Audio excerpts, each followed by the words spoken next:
This will be a productive partnership, I hope.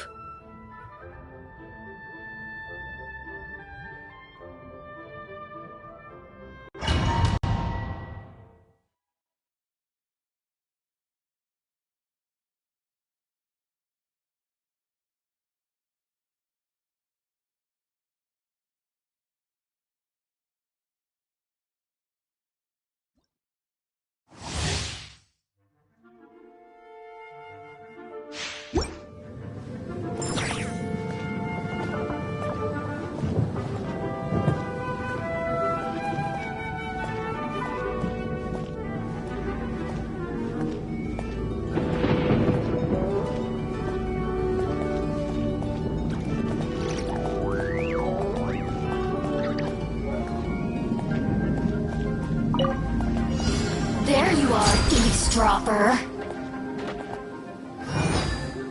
The night is cold. Stars, shine for me.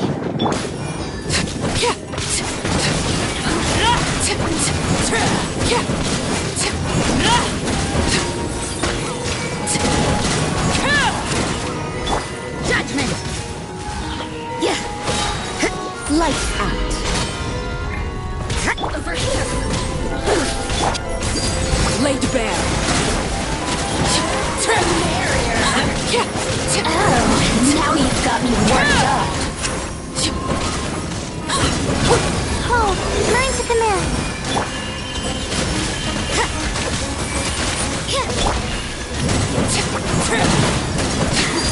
Transfixed. Witness my rise. Laid bare.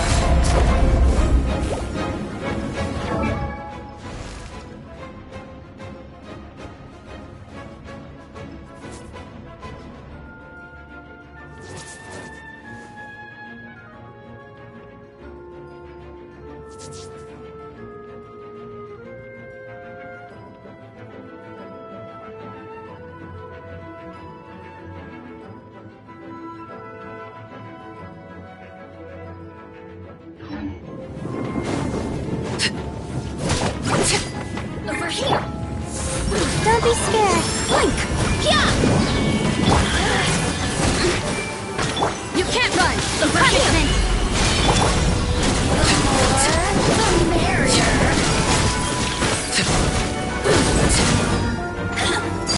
Overruled. Commendable. This is very Yeah! My guiding stars. Stars. laid bare. The merrier! Over here! You can't run! Not now. Lights out.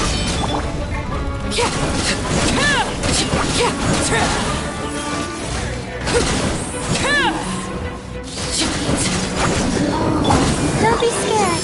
My guiding stars. Transfixed. Over here!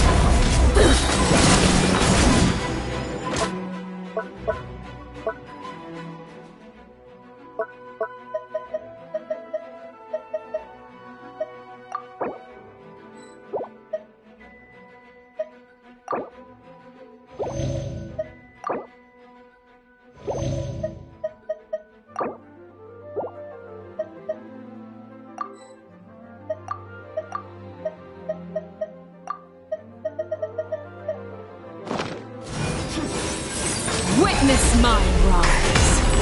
Overruled. Judgment! Not now. Stars, shine for...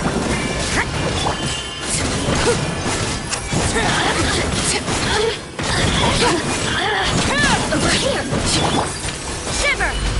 Yeah!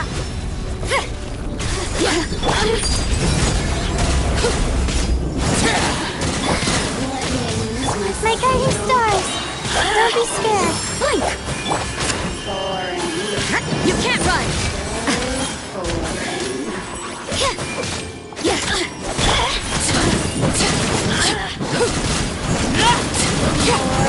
The merrier! is where you fall. Judgment! Let me amuse myself. Not now. Laid bare. Stars, shine for me.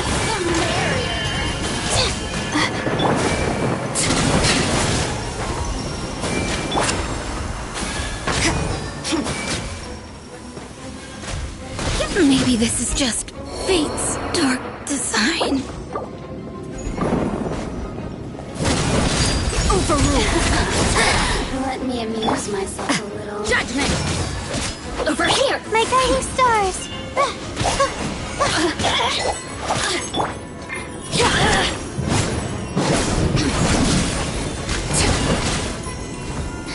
You really know how to get me going. At least, no more work.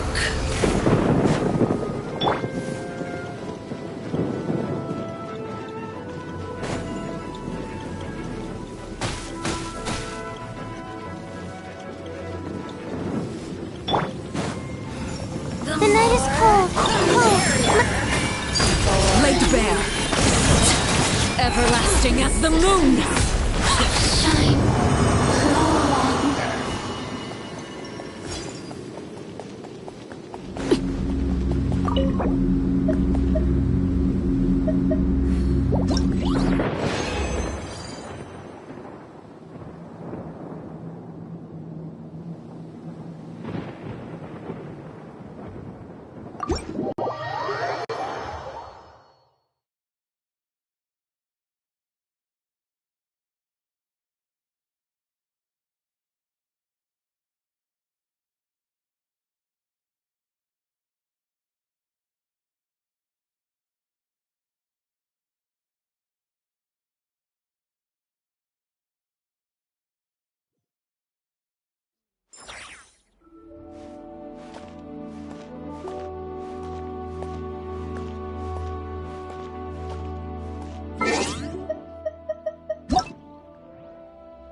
Victor will see you now.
I must leave no stone unturned. Time to clean up. Enough!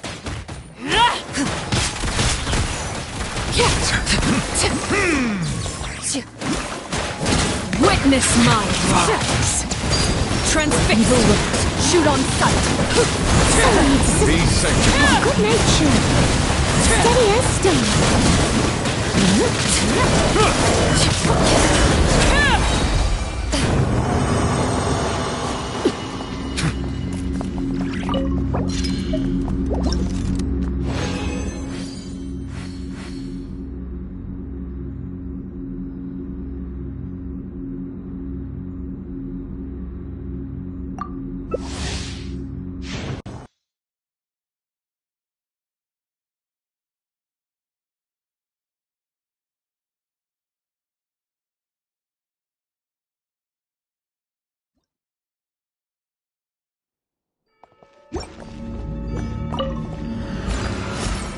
Overruled! This is where you fall.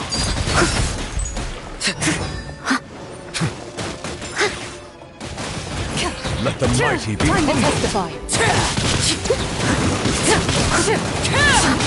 Settle down. Witness my rise.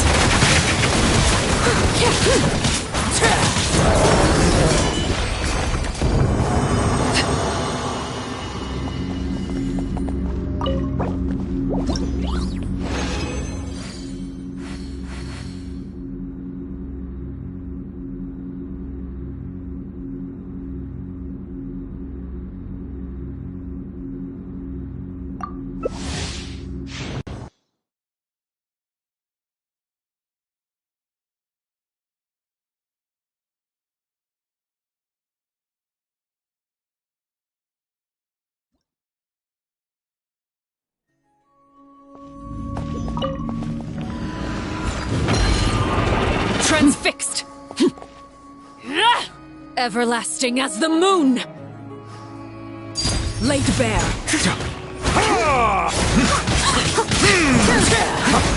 Bow your head.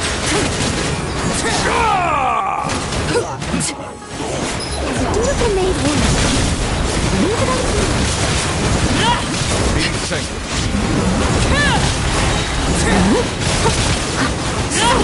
This is where you fall! Overruled!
Laid bare.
Swallows nest when skies are fair, but hide when storms are in the air.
Witness my To rise. dust.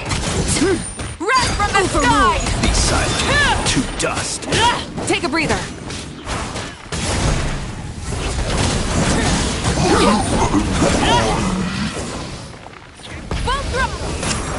Close your eyes.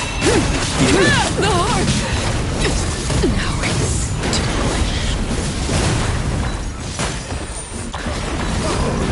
What is this? I will return. As an avalanche.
Laid bare.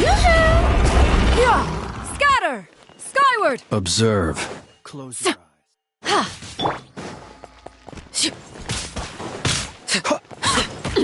Be silent. Fear the dark. Scatter!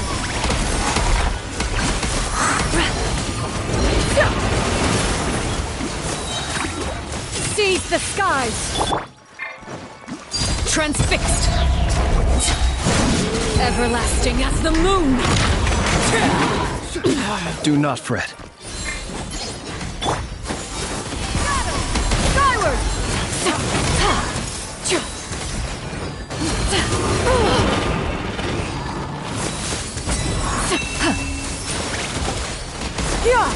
Scatter! Skyward!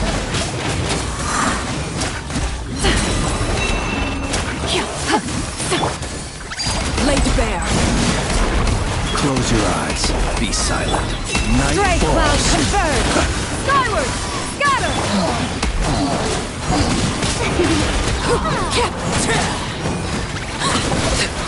Night falls.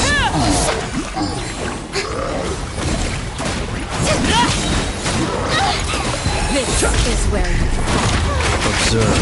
Be silent. transfixed! Skyward! Night falls. Observe.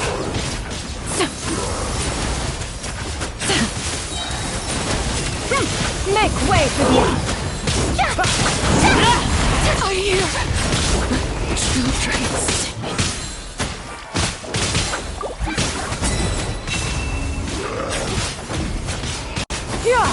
Scatter! Skyward!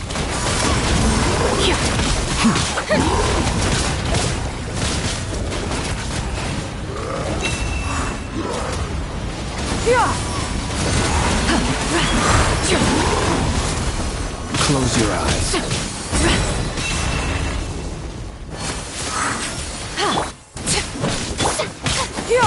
Scatter! Seize the skies! Laid bare.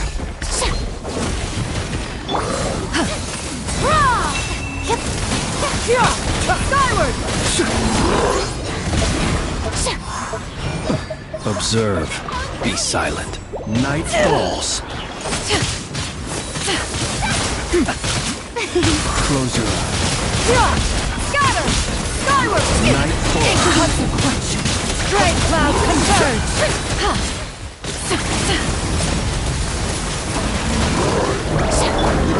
Witness my wrath! Close your eyes. Transfixed!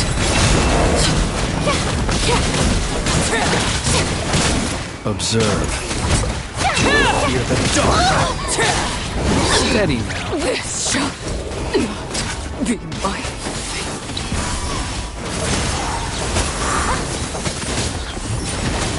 May I present? Stop that!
Overruled.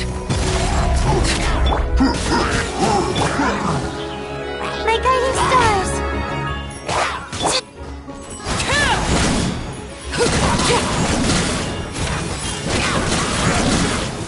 Don't be scared.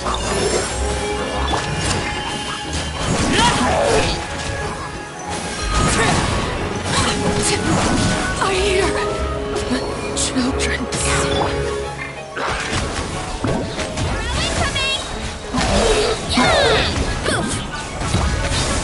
Volcano kablam!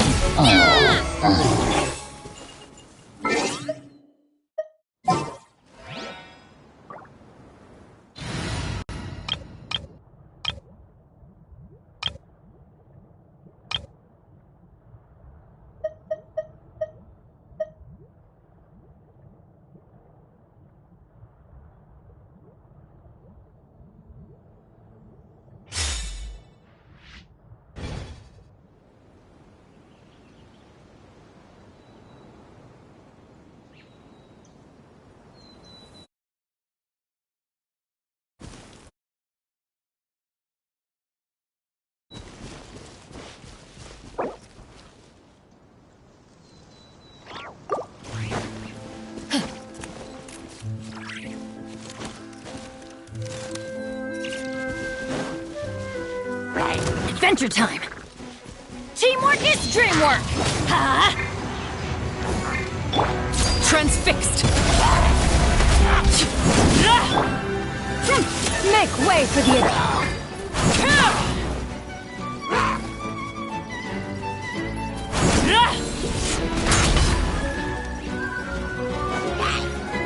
The hearth is now extinguished. Got him!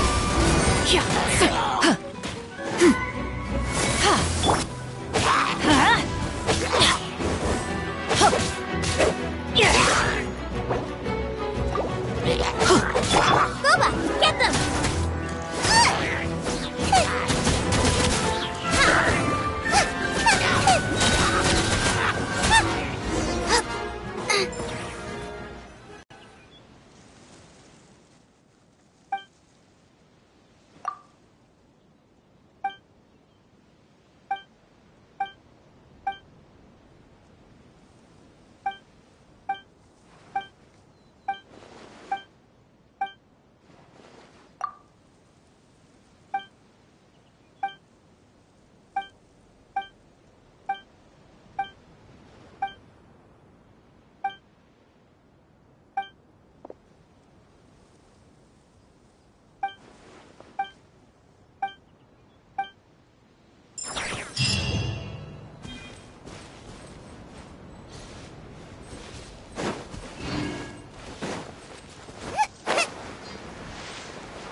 Overruled!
I prefer magic, personally.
Stay close and you will live.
Another test subject. That tingle?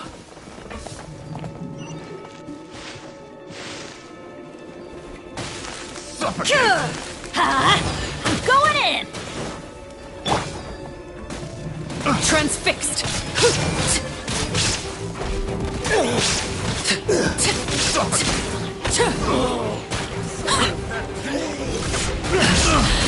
My turn. I hear children singing. Let's light it up! Lay bare. I got careless. That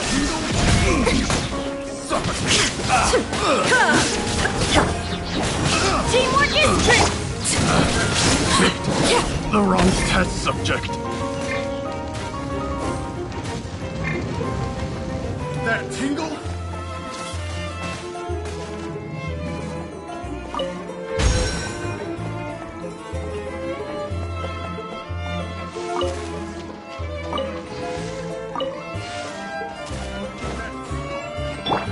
Stray clouds converge. Have a little taste.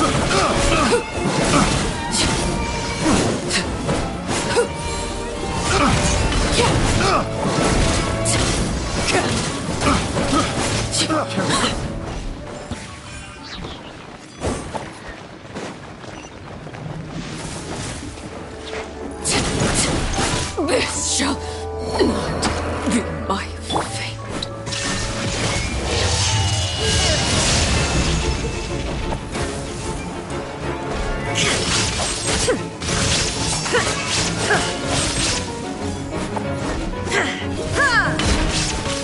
There is no escape!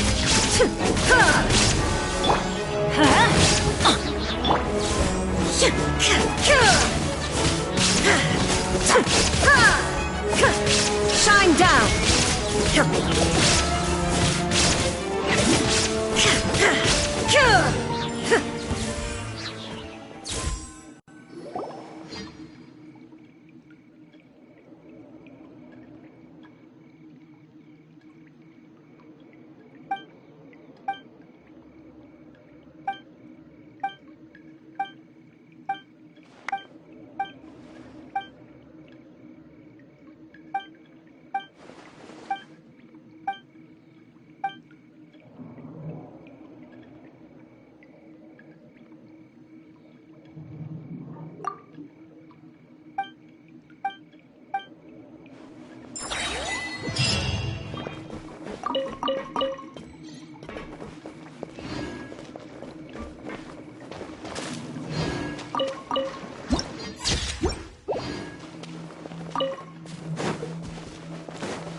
Make sure to keep up.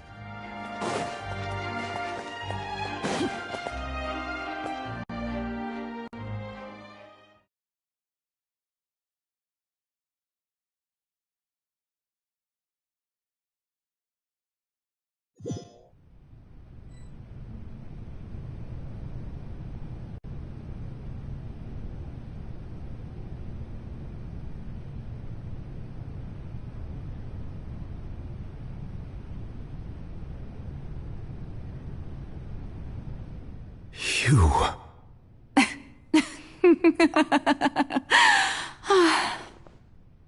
Sorry. That shocked expression on your face is just too amusing. I couldn't help myself. You are not Farina. Who are you? The sweet sound of bewilderment. Marvelous. A sure sign that my attempt to deceive everyone was a resounding success. But to answer your question, I am Focalor. You know, the god. Focalor? Why did you deceive us? Oh, that wasn't my goal, of course. Goodness, no. But I had to fool everyone else too, if I was to stand any chance of deceiving the heavenly principles. Deceiving the heavenly principles? It's all because of that pernicious prophecy. Dreadful, wasn't it? Everyone doomed to dissolve. Fontaine condemned to be flooded. One was not amused. In fact, one was positively bemused when that problem was thrust upon me by my dearest predecessor.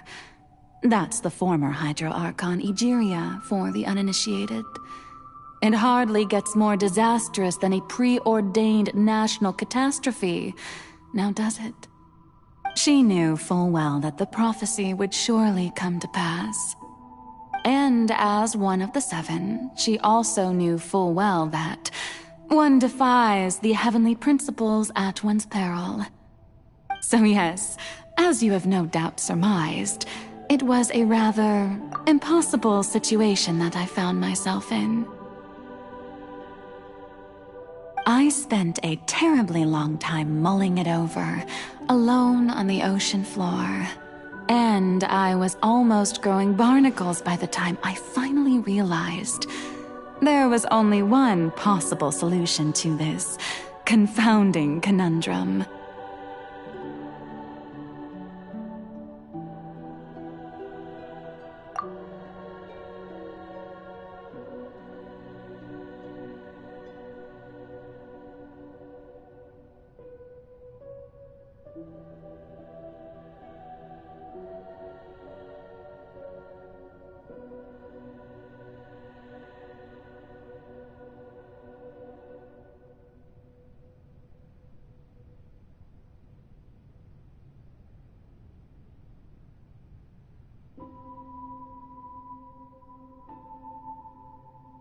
I had to outwit the heavenly principles, allow the prophecy to be fulfilled, ostensibly at least, while saving everyone at the same time. I'm a genius, I know. I can only assume that's why Egeria chose me as her successor. Although, looking back now, it was hardly the inheritance one dreams of. Between the task of saving the nation, the quotidian duties of the Hydro Archon, and not to mention the original sin of creating a new race of humans, I dare say she left me quite a colossal mess to clean up. But one can only play the hand one is dealt. I did not choose this, any more than I chose to be one of her Oceanid familiars. So you were also once one of the Oceanids, transformed into a human by Egeria's hand? Yes, I was. I always dreamed of becoming human. And I still do, even now. In my eyes, to be human is to be part of the greatest opera ever known. After becoming a god, I separated my divinity from my body and spirit, leaving behind only a self that was as naive and bewildered as my past self on her first day as a human being. The me you see before you now is that divinity, and the human counterpart I left behind, I named Farina. She could feel joy, sorrow, and everything in between. She could be as vain and conceited, or as meek and vulnerable as she wished. Her strengths were of a kind only a human could possess, as were her shortcomings.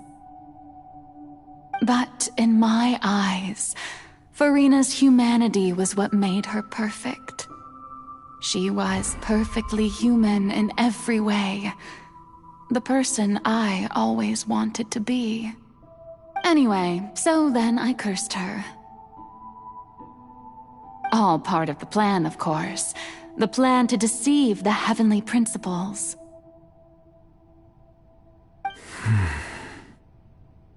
Do you still remember the final scene of the prophecy? The Hydra Archon, alone, weeping on her throne.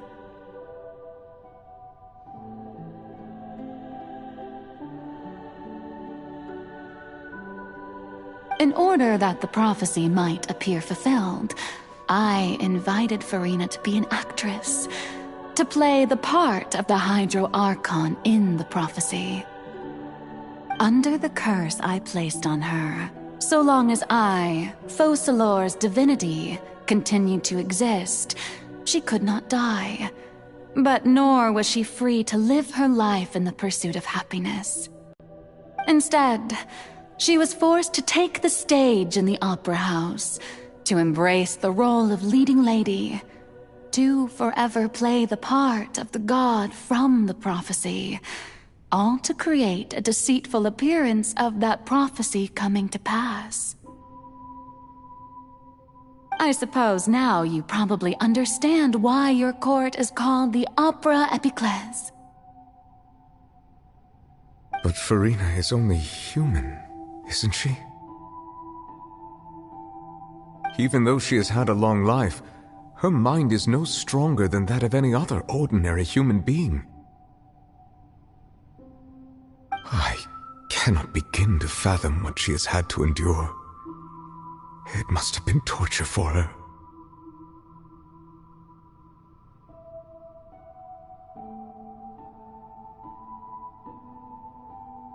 It has indeed. And although she is, in a sense, me in human form, I most definitely owe her an apology for it. It's been 500 years. And all along, she's been playing her part in the most unimaginably long, unbearably lonely, and agonizingly painful opera of all time.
Oh? Who permitted you to come onto the stage? Now, I understand your admiration for my august self, but I must ask you to keep to the rules. All right. It is not my intent to reprimand you. There is no need to state your name. Just be off with you. Do not distract me from my performance. Oh, do not jest. Can you not feel it? I am Focalor. The eyes of countless Fontanians are upon me. I must, at all times, display the utmost elegance and nobility.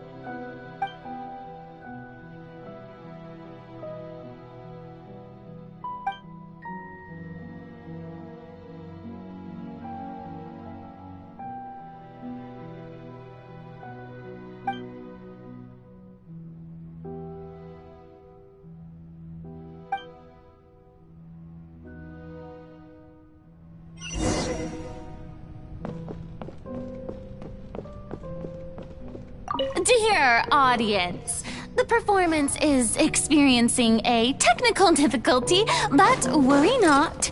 The guards shall resolve it soon enough. Going in! Inazuma shines eternal! Transfixed!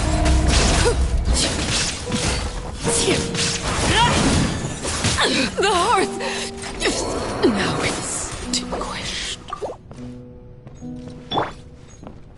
Illusion shattered!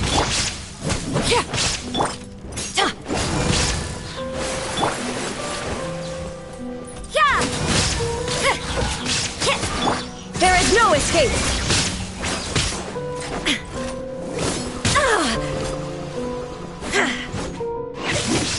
Lights out!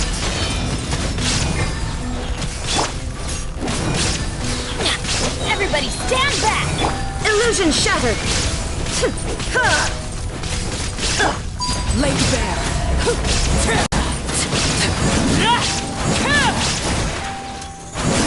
I hear the children singing.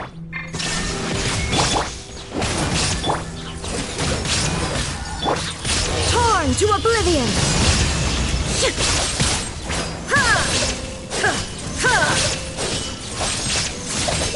Illusion shattered! Punishment!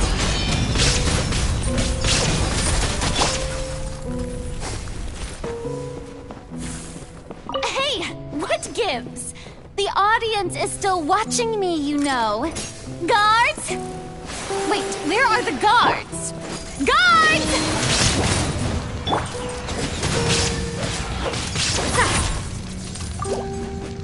Yeah! There is no escape!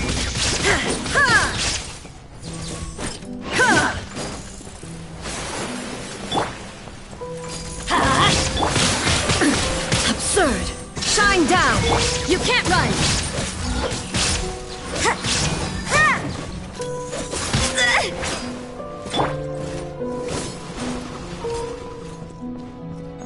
Let's light it up!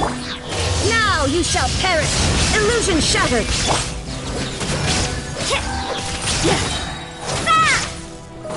Shiver!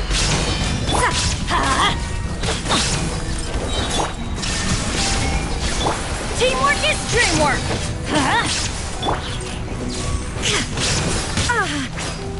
Judgment! Shine down!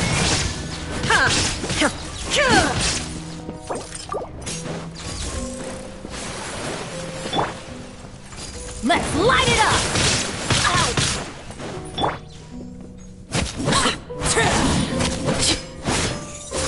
The hearth is now extinguished.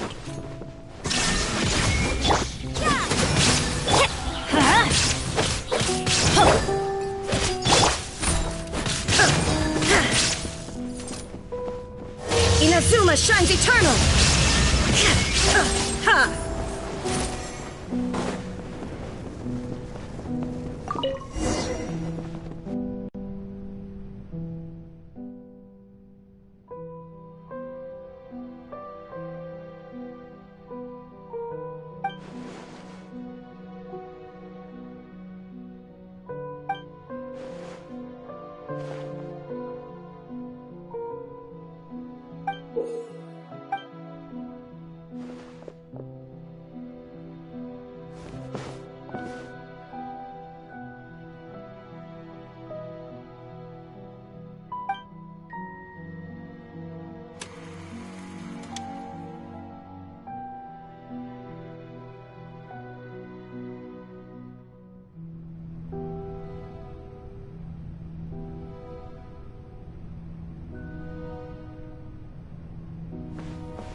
Farina.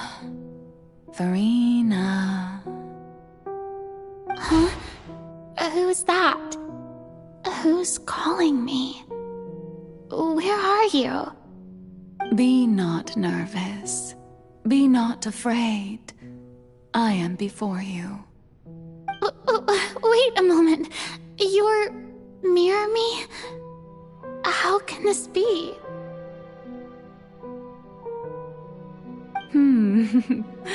Mirror you, huh? You know what? That's not bad. Let's go with that. Mirror me. What do you wish to say? The prophecy. Have you heard of it? What prophecy? Wait. I know. I think. I don't know why, but it's in my head somehow. The people will all be dissolved into the waters, and only the Hydro Archon will remain, weeping on her throne. Only then will the sins of the people of Fontaine be washed away. Oh, very good. You know it well. What's going on? I can't seem to remember anything clearly. The only thing I know for sure is this prophecy. Will it really come to pass? Yes, it will. And that is why I've come to you. Disaster will come to Fontaine sooner or later. Things will develop just as the prophecy declared. There is no escaping it. But doesn't that mean everyone will die? I'm a Fontainian just like them. Will I dissolve too? Oh, don't worry.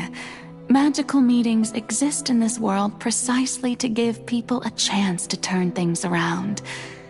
It is the reason why you met me today. I will tell you how to save everyone, but you may have to suffer somewhat. Oh, so there's still hope after all. Goodness, you frightened me. You spoke so much and with so much certainty. As for the suffering, well, I will admit that the first thing that came to mind was, why do I have to be the one to suffer?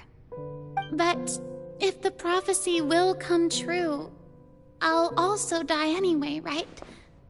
So if I've already met you as my magical meeting in this world, if there were scales, with all the people of Fontaine on one side, and my pain on the other, is it not obvious where the scales should tilt? You truly are the perfect human, my ideal.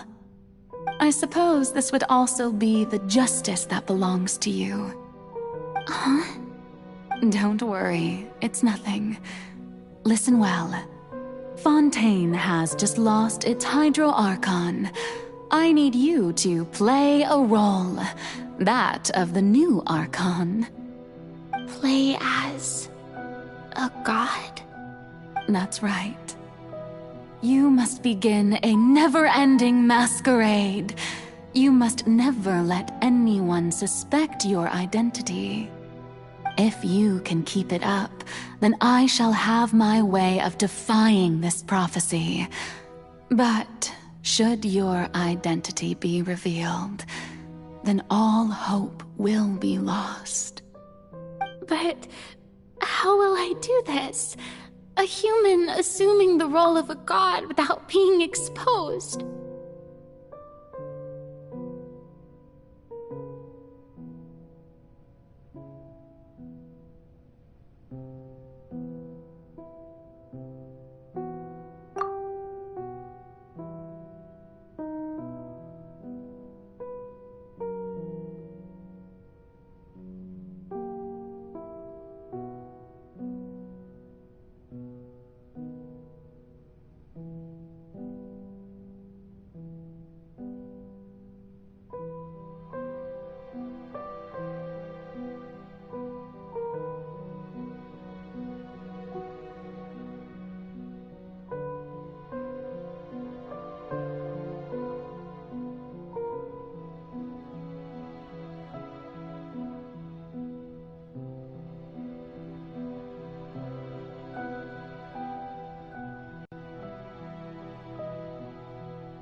Don't worry. What you must do is not to turn yourself into a real god. You simply need to play the role of a god as humans imagine them to be. Being a human yourself, I'm sure you already know what such an entity would be like. Remember, your true challenge will not be pursuing divinity, but contending against humanity. I'm still not sure I understand, but I'll try. I'll try to do this. So, how long am I going to have to play this role? To accomplish this mission, you will have to stay on the stage for many, many years. You will endure and not grow old until your task ends. But I promise you, all will eventually end in a magnificent and dramatic trial, and everyone will be saved. A trial, huh? How exciting. I'll be looking forward to it.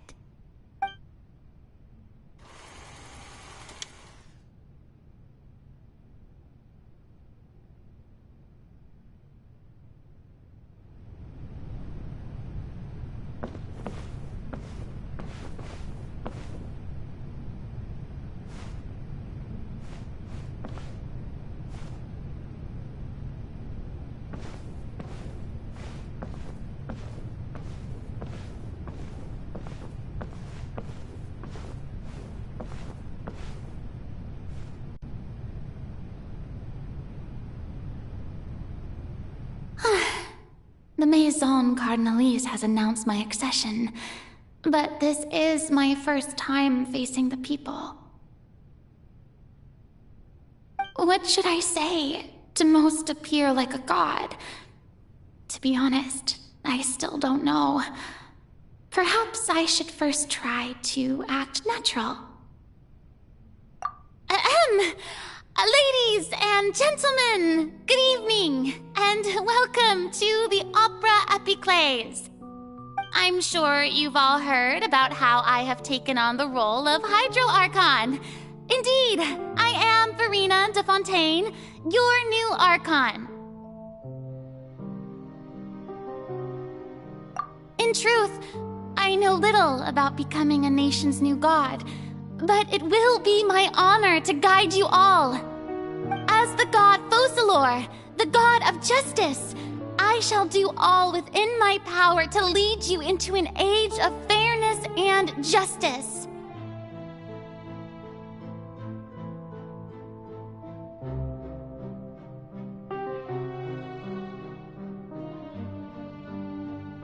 Once again, thank you all for coming. If you should have any questions or suggestions, please send them to the Maison Cardinalise. The future of Fontaine will require us to work together, after all. This should do it. I thought I might stammer, but thankfully, I was able to convey my thoughts just fine. Okay, and next. That's the new Hydro Archon. Is this some kind of joke by the Maison? I would have thought that a being that surpasses humanity would be a bit more assertive. Hey, did you hear that? She even told us to send her suggestions there at the end. Shouldn't gods be all-powerful? She's being so modest. What's the difference between her and an ordinary person, then? If you ask me, perhaps the succession didn't actually happen. She might just be a Maison-back puppet. Wait, what's going on? Why is everyone suspecting me of being a fake? Oh, this is bad. If I get exposed here, there'll be no saving the people from the prophecy. Right. Mirmi said that I just need to play the role of a god as humans imagine them to be. Calm down, Verena. Think. What do the people want? How would they imagine a god to speak and act? Assertive, with a strong sense of presence. One who can dispel all doubt. That is the character I'm fated to play.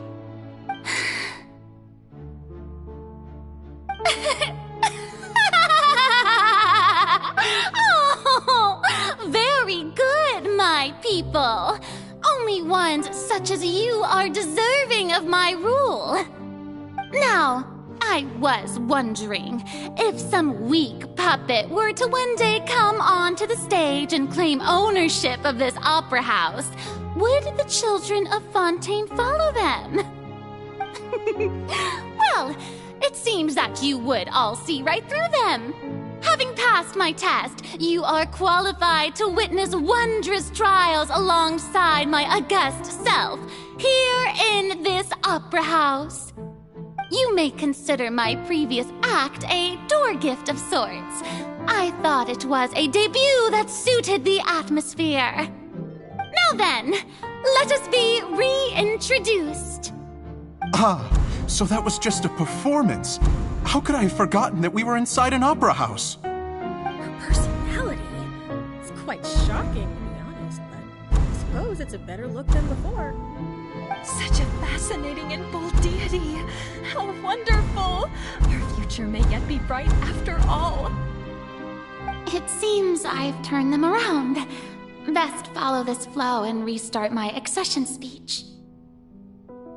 My dear people, whether you acknowledge me or not, whether you trust me or nay, I say to you, keep faith in your ardor for justice. We have heard it said that this nation's sins can no longer be washed away. Well, I say that justice is most fragrant when it blooms amid sin. No, this won't work. They'll suspect me again. I must play the role that they want me to play. The scales of justice should not weigh heavy in the hands of its God. On one side, it must carry fairness and justice. And on the other, praise and applause. May law be the prayer on our lips. May judgment be our worship. Let us light the fires and drink to the future of Fontaine. There is no trouble in this world that justice cannot solve. All that is needed is for you, my people, to believe in it, heart and soul. So long as I, the Archon Focalor, stand within the Opera Epiclese, so long as I stand before the Oratrice, I shall even judge the gods of this world!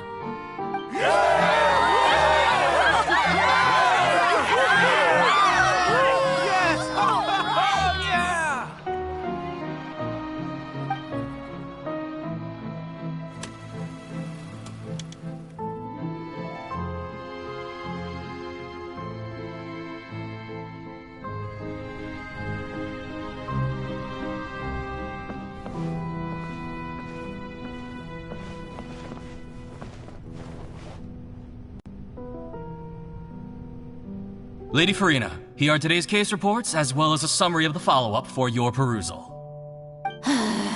Come now, was I not just at the Opera House in person? Leave these kinds of things to Neuvillette.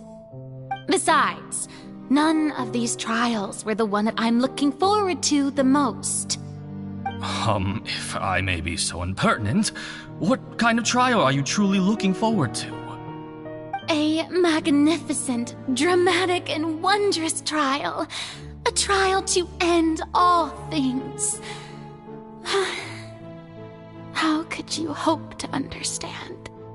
That's true. I fear I lack the ability to grasp your divine thought, Lady Archon. No need for fright, and do not take what I said before too seriously. Go now, do your duties. The trial I await. It will come one day.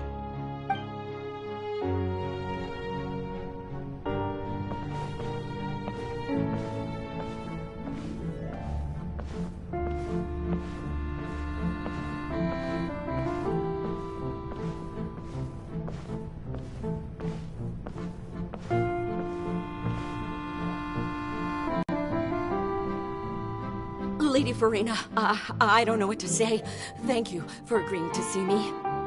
No need to thank me. Or rather, thank your own sense of perseverance instead. Long have you stood in line to meet me, have you not? Oh, I'm afraid that's just an inevitable consequence of my divine charm. All right. Deoteria, is it? How is your son's illness? You remembered me, and you knew of my family, too. He is doing much better now.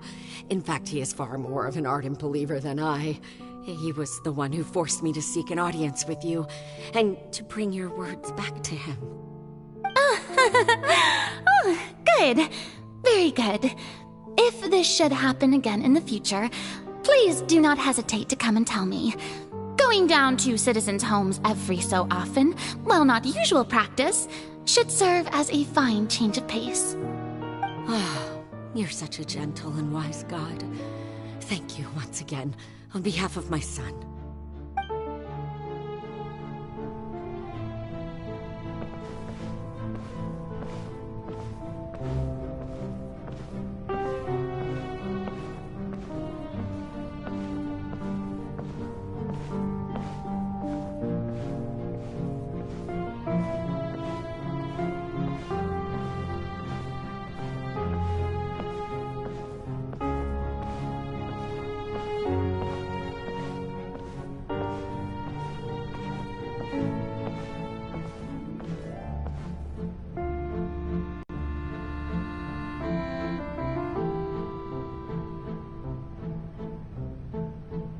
Lady Farina, here are the latest hydrological reports. As for the specific parameters you asked to take note of, I'm afraid things still don't look good. I see. It's as I thought, then. As your god, I did already expect this, but I wanted to see how far your human wisdom would allow you to analyze it. All manner of signs indicate that the prophecy will still come to pass. Forget it. That's not something you need to worry about right now. Well, as I understand it, the Fontaine Research Institute is also trying to find a way to counter the rising water levels. Really? Have they found anything? I'm afraid that they haven't found any effective solution thus far. Oh, is that so? Well, no wonder. This issue has reached the realm of the gods, after all. Still, their spirit is praiseworthy.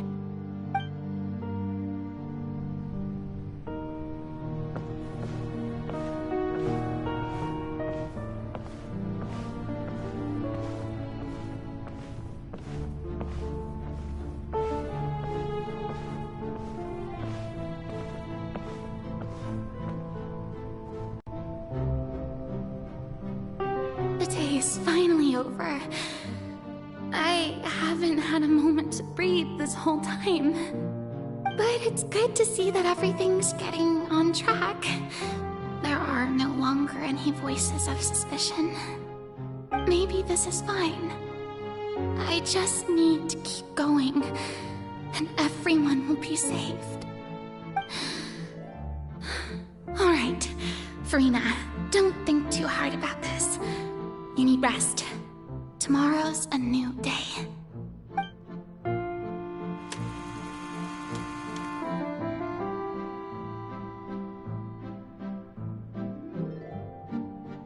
Lady Farina, here are the new trial reports for the latest cases, as well as a summary of the follow-up.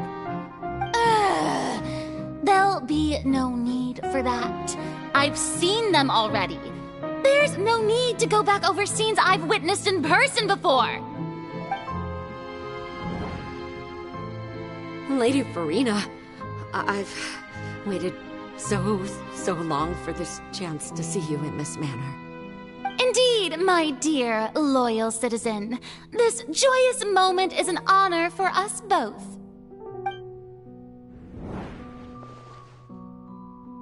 Lady Farina, we're detecting significant hydrological anomalies near Poisson. Understood. Keep monitoring. Keep me informed should anything come up at the Institute.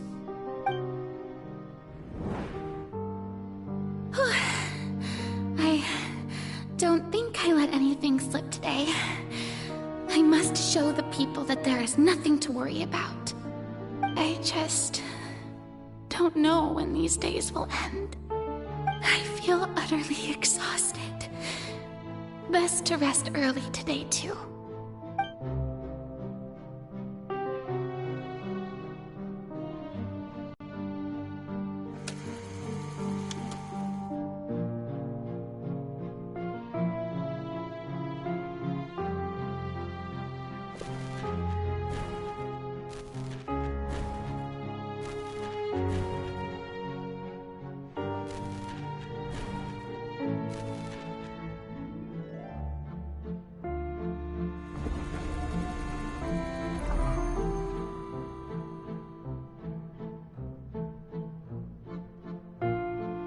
Lady Farina, it's like a dream being able to speak with you up close like this. I've heard that the first member of our family who was honored to receive an audience with you was Madame Dioteria, almost 20 generations ago. And what a fine family yours is indeed. It brings me great joy to meet such a faithful believer. A descendant of a line most ardent. Surely you exaggerate, Lady Farina. My lady? What is it, good citizen? Oh, are you crying?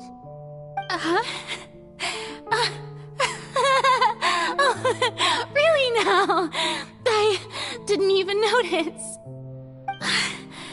This must be the overflow of hydro from my person. Well, can't quite help being the god whose dominion is the waters, can I? No wonder. No wonder. A manifestation of your power, then. Oh, Archon, I am honored to have witnessed it. Honored indeed.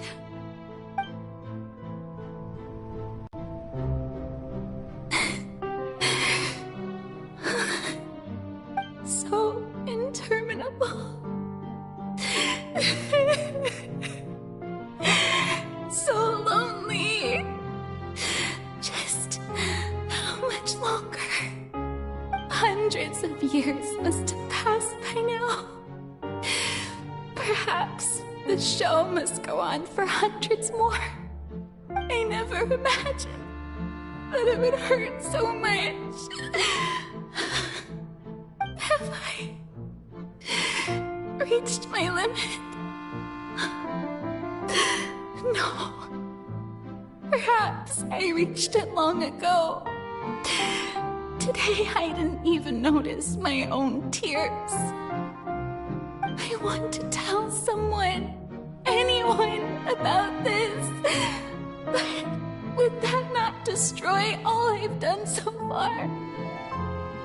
I've conducted so many investigations across the centuries, but there's not even a sliver of hope that we might break the prophecy. All I can do is keep heart. I must maintain this act. It is the only way to save Fontaine. Please, mirror me. You have to succeed.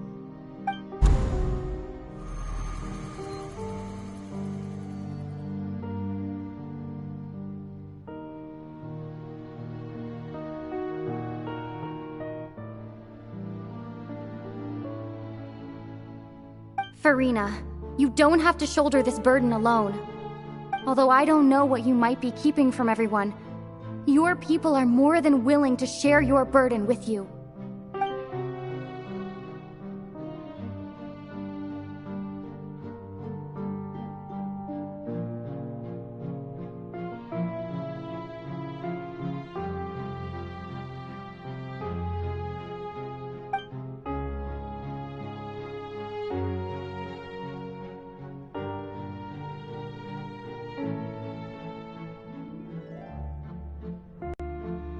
Share my burden.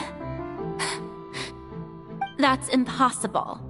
It was fated right from the start that this would be my duty alone. But even if your burden doesn't need to be shared, you can still choose to confide in someone. Just share it with me. I'm what you'd call a witness. A witness? Yes, I've heard that you came to Tevat from beyond the stars, yes. In other words, you never belonged here. And if Tevat is, in its entirety, a show on a stage, then you're just a spectator, aren't you? If that's the case... She's right. I could confide in her, couldn't I? But if things don't play out as expected, the people of Fontaine will be the ones to pay the price. No, Furina, you shouldn't be selfish. But what if it's really all right? Furina, you've worked so hard for so long. Surely it would be okay to put yourself first for once. Just this once. Is it such an outrageous thing to do anyway? To find someone in whom you can confide your frustrations and sorrows? Surely it could not hurt. If you let this opportunity slip through your fingers, it might never come by again. Think about it long and hard.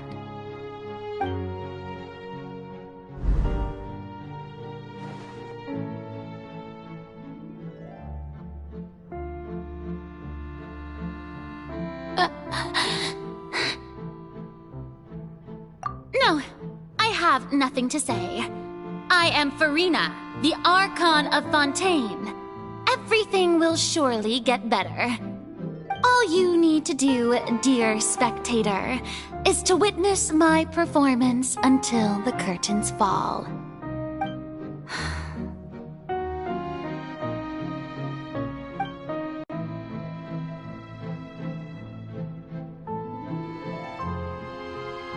Fine.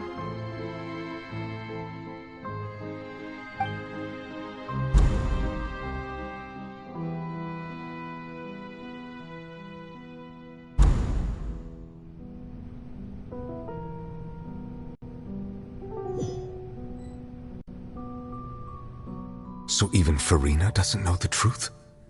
You've never once let her in on the full plan? Yes, it had to be done. To deceive the heavenly principles, you must first deceive yourself. She did very well. If she had let her resolve falter even once in these 5 centuries, Fontaine would have been doomed to the most tragic fate. It seems that trusting humanity was the right decision after all. I believe that I understand how your deception works, but that is only half the truth, is it not? How would you build on this foundation to save the people of Fontaine? That is the most important thing. Ah, good. Of course, the Iudex of Fontaine has pinpointed the crux of the issue. I'm sure you've long sensed that the Oratrice is no simple machine, yes? I've always suspected that it had its own consciousness. And Lenny did mention that he heard a human voice within the core chamber. It now seems that that person was you, hidden within the machine all along. Am I right? And then I became one with the Oratrice, taking Fontaine's gnosis with me. Yes, it would seem so, wouldn't it? Alas, your understanding of this device still lacks sufficient depth. In truth, it is no enactor of justice. It is, in fact, a device created to kill the god of justice. I beg your pardon? Oh, you have it. And to be more precise, not only will the Oratrice take down the god of justice, it will also take down the divine throne upon which she has been placed. I mean, Did you think I would be the sort to enjoy peaceful repose while Farina suffered?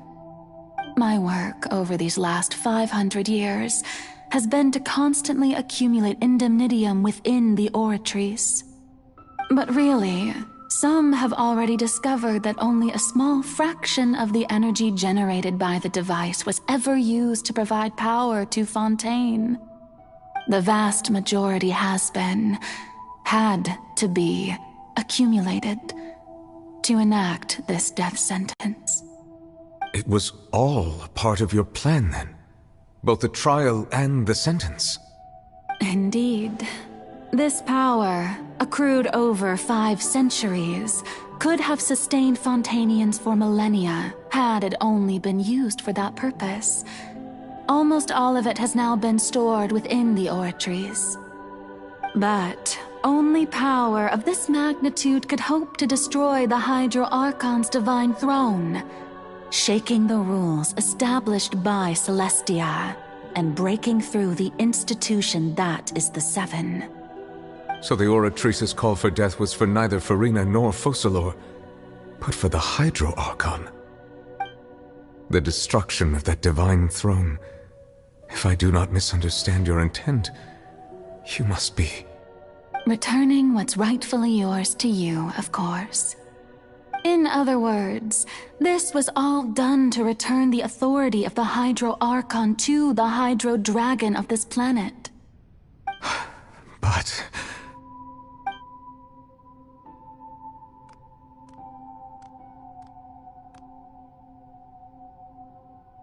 Oh, what? Getting sad again, are we? The authority of the ancient dragons shall soon be yours once more, O Hydro Dragon Sovereign. And this is the face you make. All you've done throughout the years is just so you can sacrifice yourself at the very end. I've never quite seen it that way, you know. Even now, I'm quite pleased at how well my deception worked.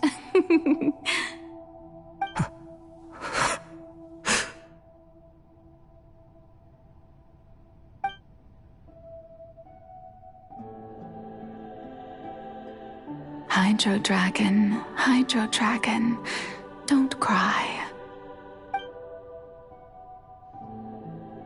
I must say, had it been within my rights, I would have loved to judge the heavenly principles themselves.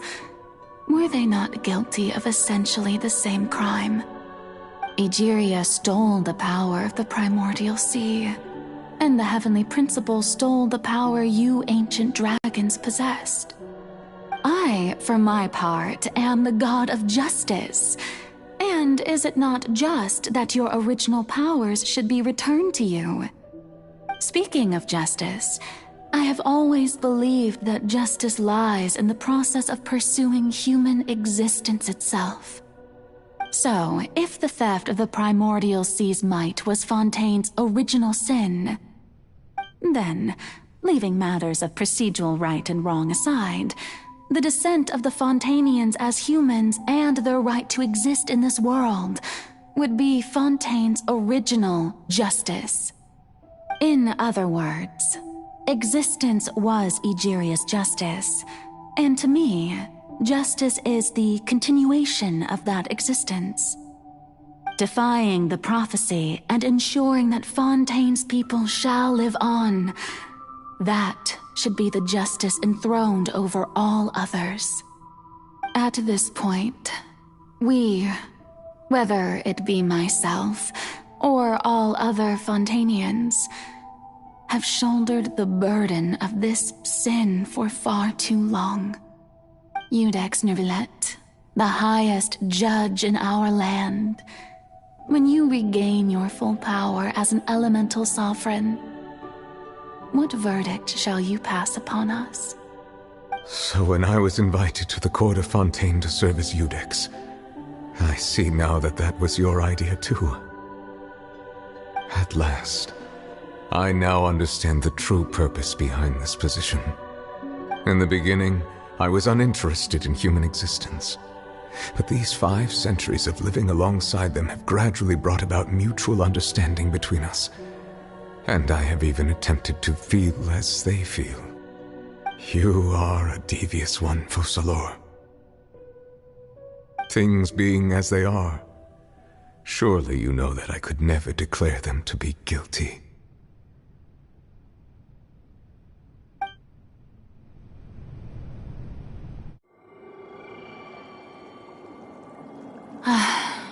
The hour of my execution is almost here.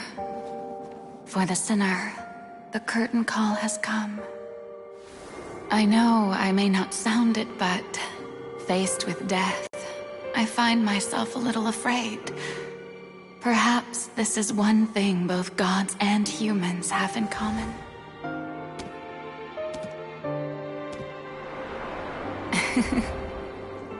Farewell, Nervalette. I hope you've enjoyed the part you played these 500 years.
Iudex Nervalette, hereby declare,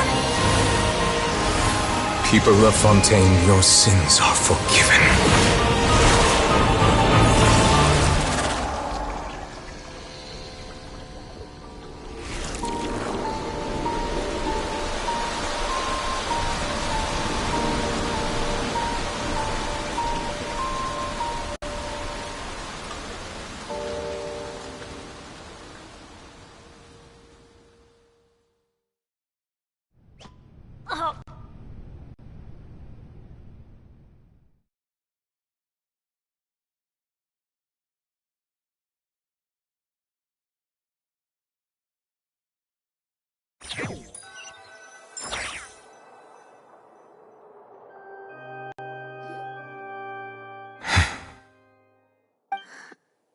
What just happened? Has the death sentence been carried out? Was that bright light some sort of misdirection? I have a feeling that something huge just happened. But since we're all still alive and haven't been dissolved, I assume whatever happened was good for us. It's time to end this. We must mete out punishment to that beast. But didn't you say just a moment ago that it can't be defeated? I have gained the strength sufficient to deal with it. Through certain means, I now have the ability to separate the power of the primordial sea from that creature. We should seize the opportunity to pursue our quarry.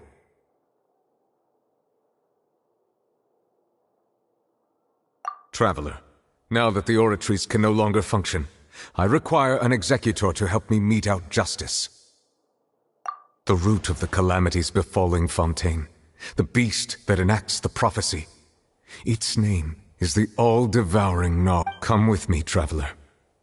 The hour of execution has come.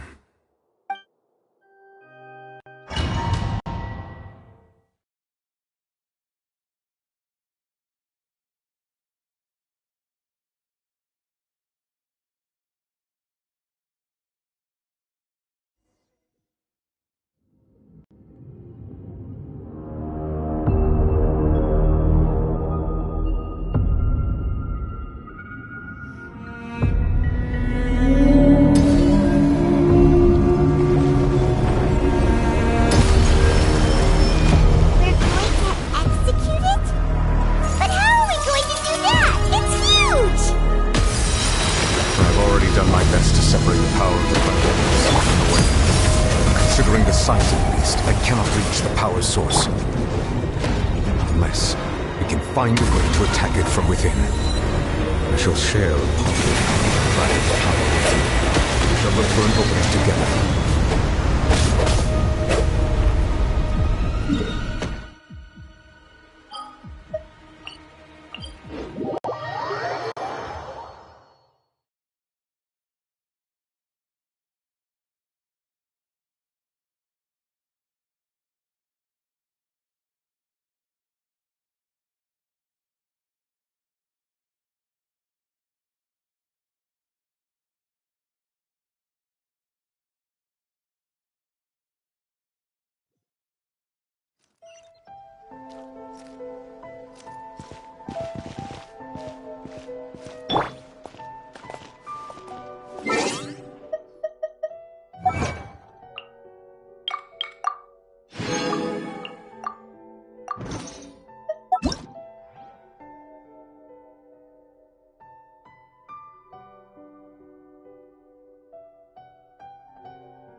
eavesdropper.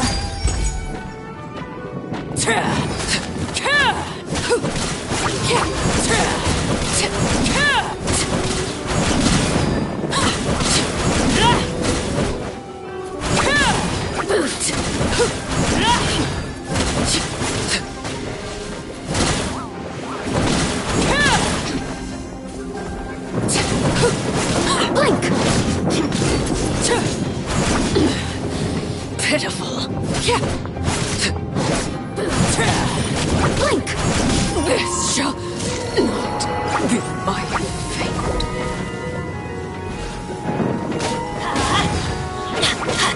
You can't run! Punishment!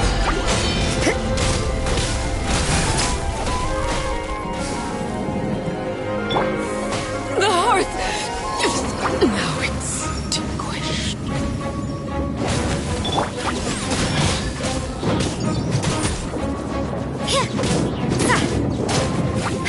You can't run! Blink! The more, the merrier. Teamwork is strength! Yeah!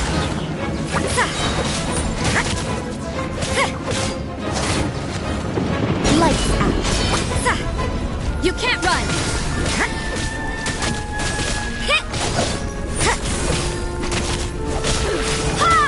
Blink!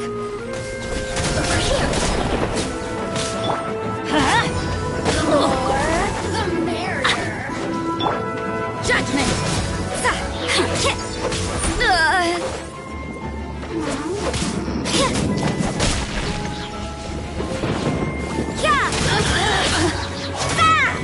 Shiver! Looks like overkill. You can't run! I'm going in! Let me amuse myself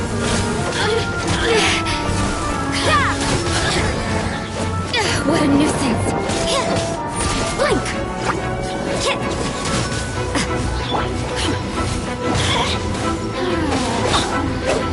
Over here! Blink!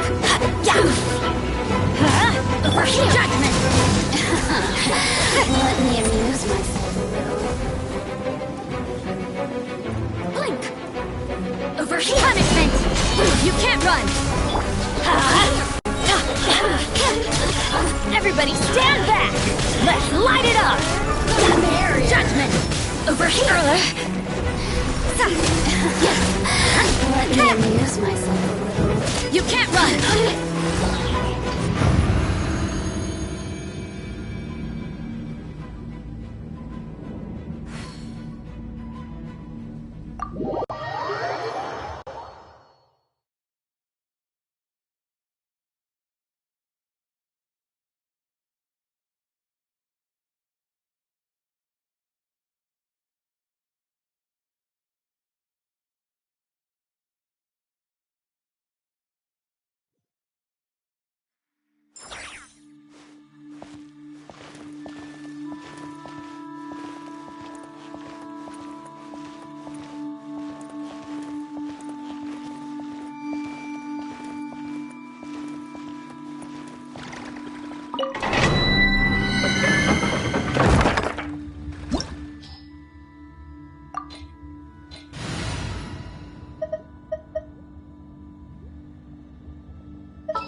My mind is complete.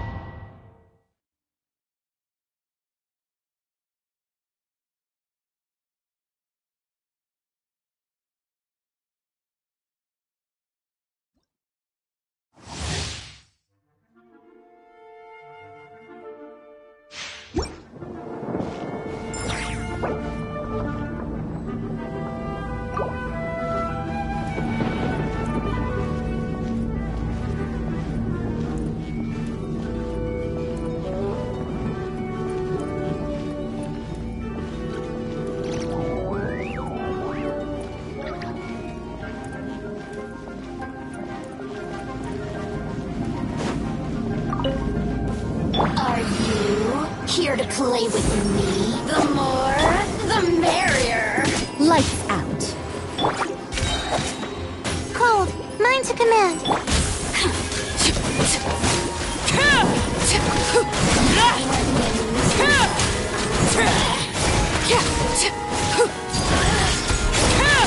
The more, the merrier. Over here.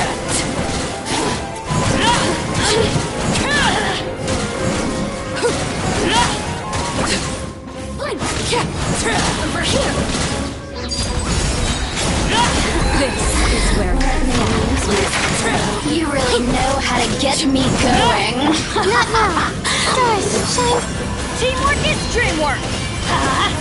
Judgment. Punishment. The merrier. overruled.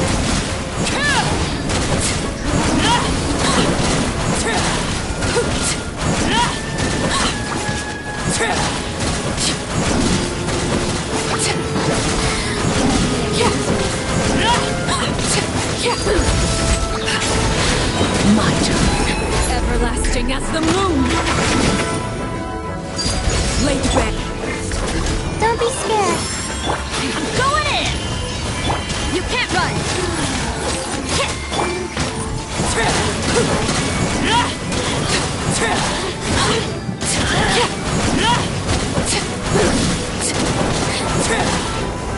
This shall not be my fate. Let's light it up. Judgment. Overruled. My guiding stars.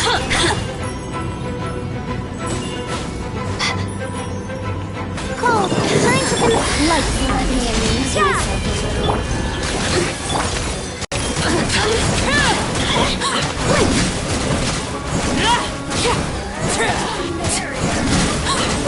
The hearth is now extinguished. You can't run. Don't be scared. Let's light it up. Over here.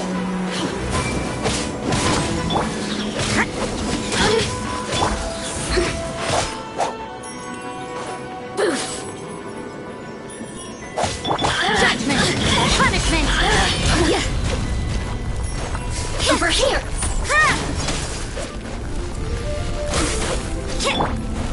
The night is cold. Stars, shine through me. You can't run!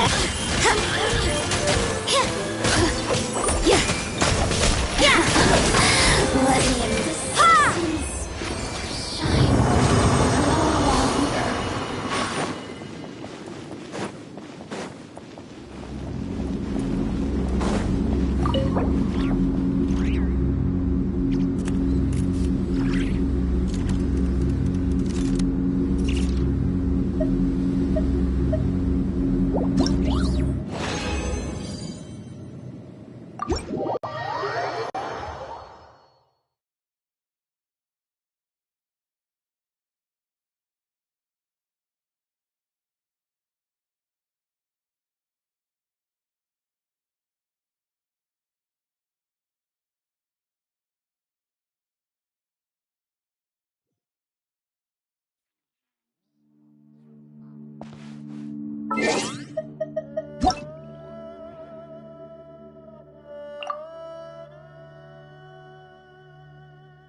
Are you here to play with me?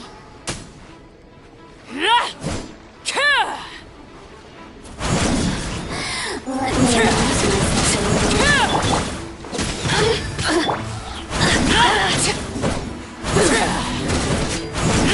The more, the merrier. Lights out. Blink! Don't be scared.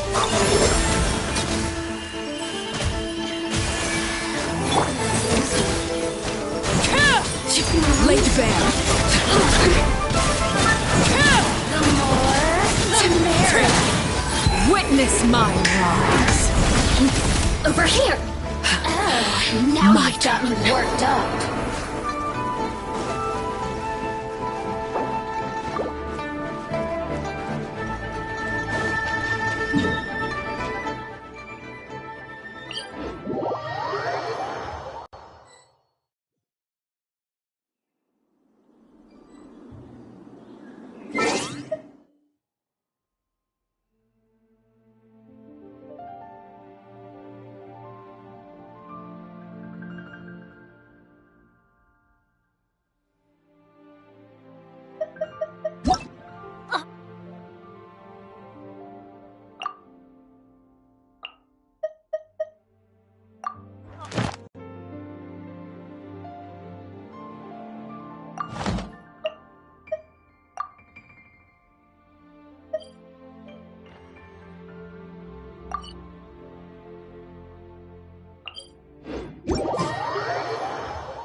Overruled.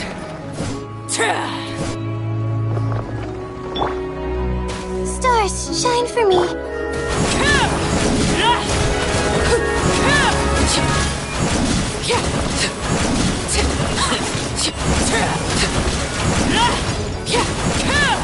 Transfixed.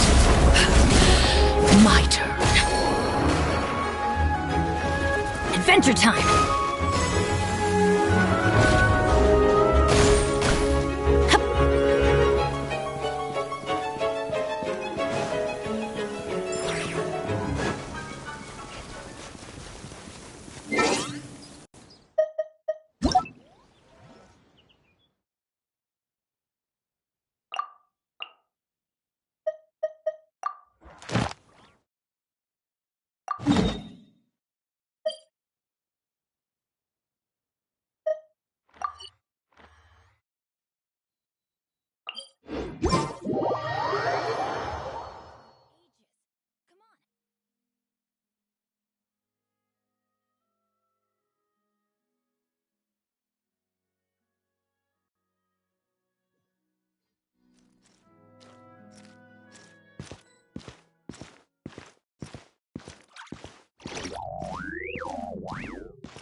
Adventure time!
You can't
My guiding stars!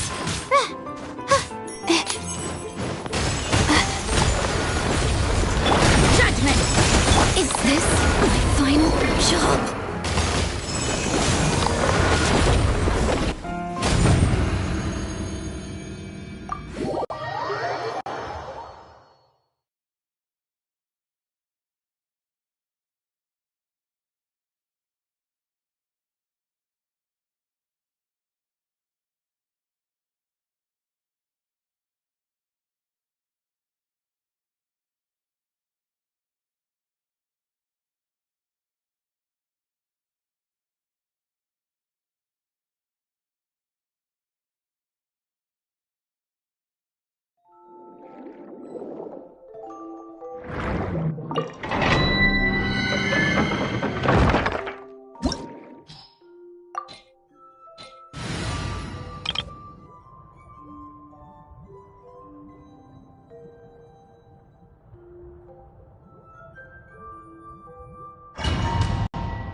The night is cold.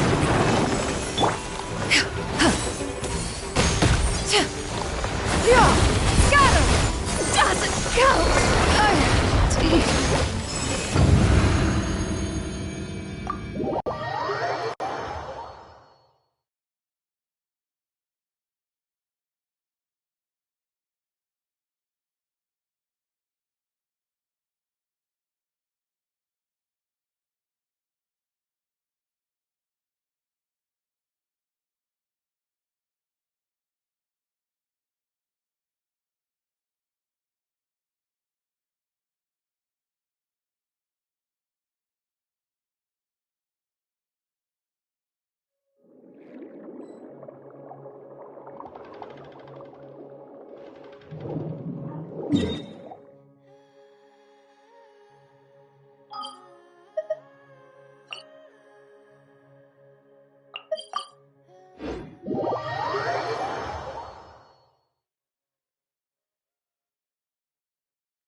Not now. Stars, shine for me. Overruled. No escape! So soon!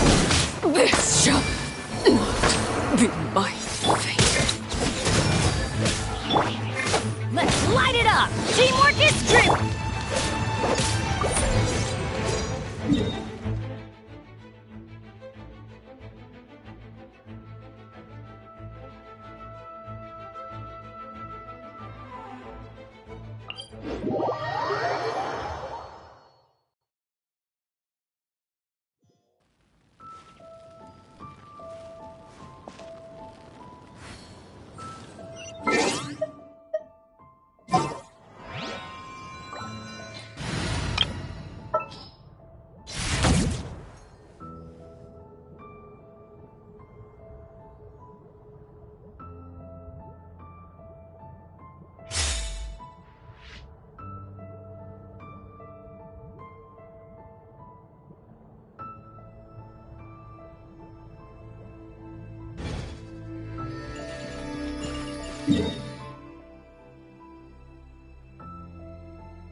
Scatter!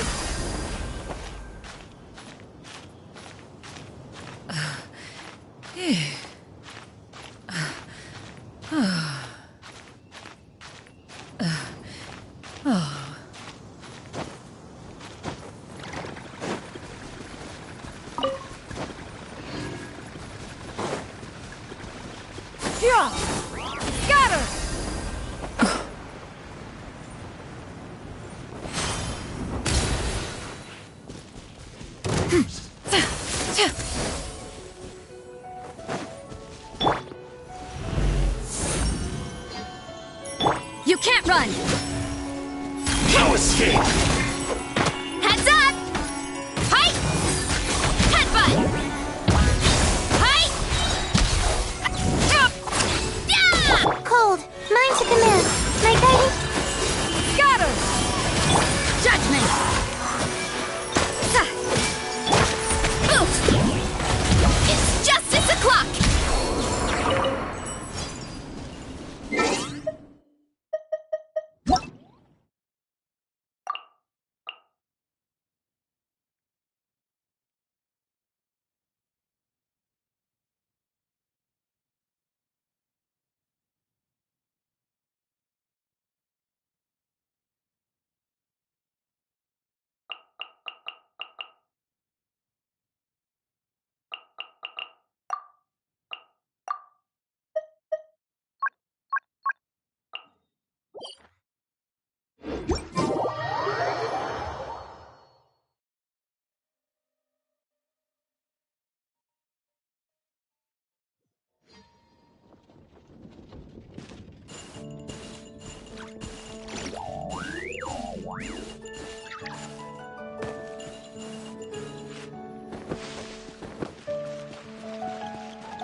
There's a lot that goes into managing an orchard.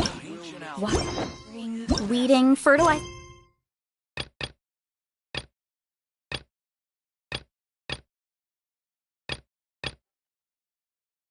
The soil, making sure that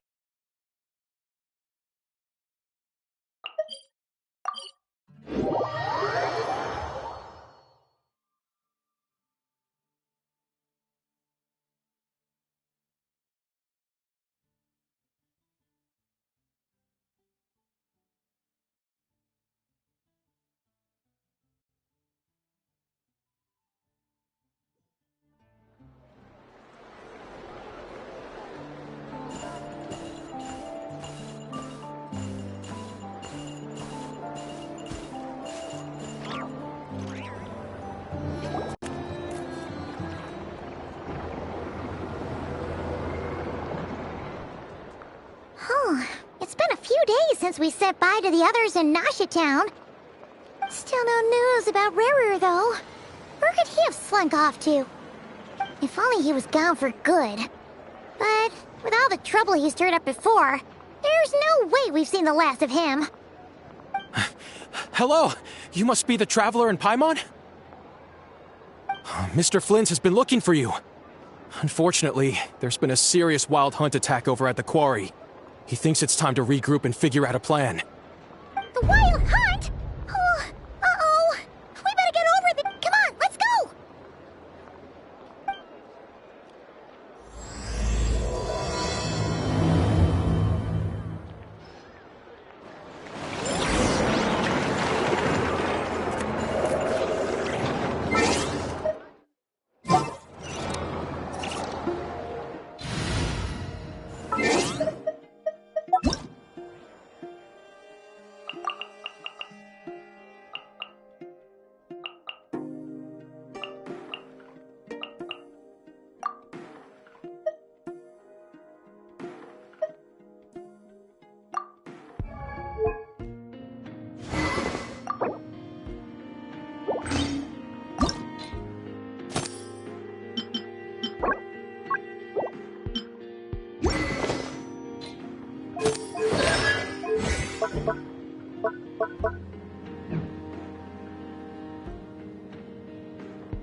Stay close and you will live. Will there be enough food? If not, I brought my own stash.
Clearly some sort of exile.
I can barely sense any Kuvaki at all.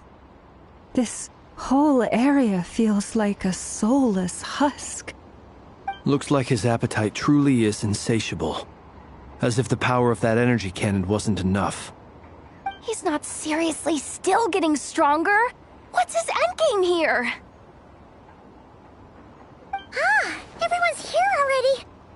Hey, we made it. So, what's going on? We've all been on high alert since we split up a few days back, expecting Rerir to strike again. But it's like he just vanished into thin air. No one has seen him nor found any trace of his presence. That is, until this morning, when a ratnik found signs of wild hunt activity while out here on patrol. As you can see, the Crystonite itself is physically intact, but the Kuvaki it contained is all but completely diminished. And we're sure that Rerir did this. Who else? He's the only one who could pull off a stunt like this. Kuvaki loss has reached critical levels. Reiki of Solnari set to maximum threat level. Warning, unless de-escalation measures are taken soon, he will pose a threat beyond our ability to contain.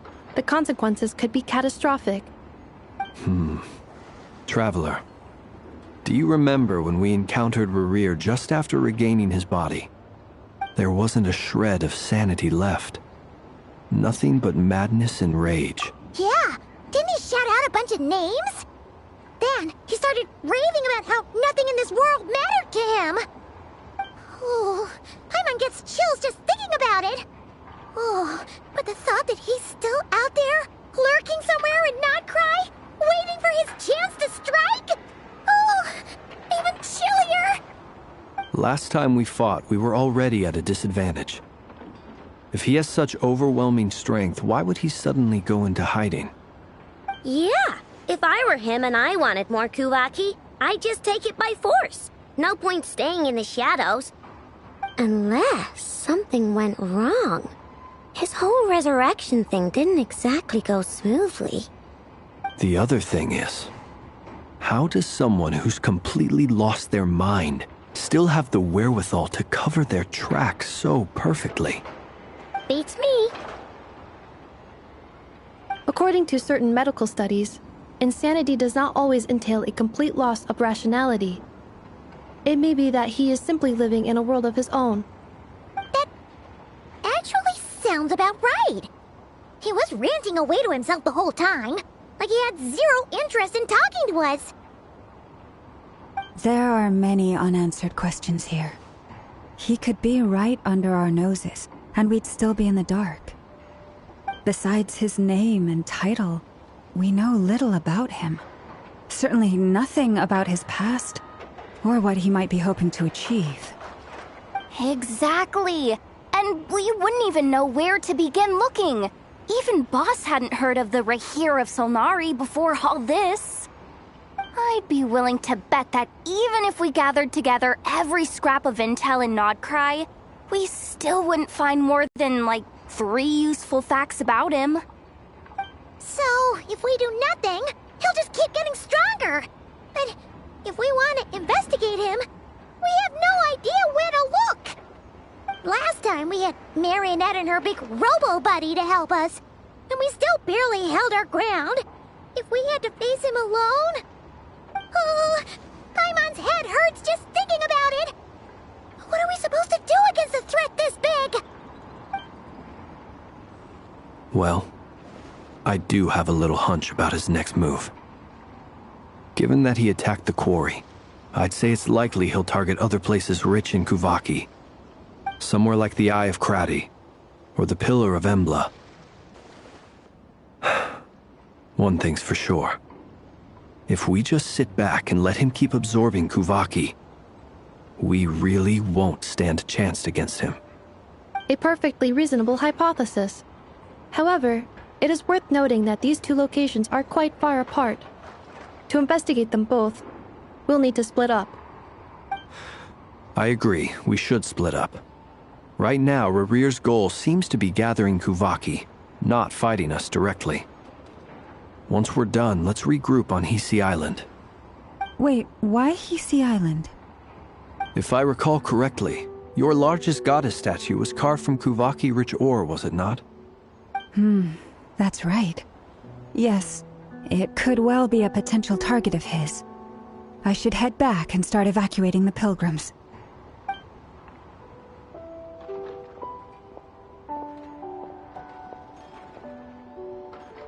Splitting up's always gonna be risky. But I guess we don't have much choice, right? We're in a race against time here. And if we do run into Rear, what then? That's when you follow the third rule of treasure hunting. Run like the wind. Didn't you say the third rule was go with the flow? I don't know. Did I? Anyway, whatever. In this situation, go with the flow means go find backup. Agreed. If anyone finds so much as a trace of Rerir, do not pursue him. Get out of the area and alert the rest of us as soon as possible. We need to put safety first. All right, we'd better get moving. Come on, Anefa, let's go!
Any leads?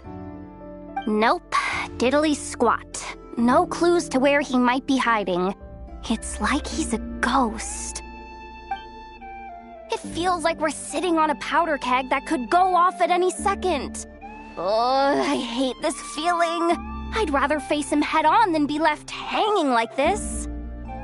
So, you guys didn't find anything either? Not loving the word either. How about you, Flintz? I questioned a few Ratniki and eventually narrowed my investigation down to one suspicious individual. But by the time I got to his place, he was already gone. Almost as if he knew someone was on to him. Either that or he's just extremely cautious and doesn't stay in one place for long. He's been biding his time for a while now. The question is, where or what is his next target? No idea. Since regaining his body, he seems to have lost all interest in the fragment in my possession. If he did still want it, he's had plenty of chances to take it. All we can do now is hope that Aino and Anefa turn up some leads. Darn it, Rerir! If you've got the guts, come face me one-on-one! Wait, he's actually here?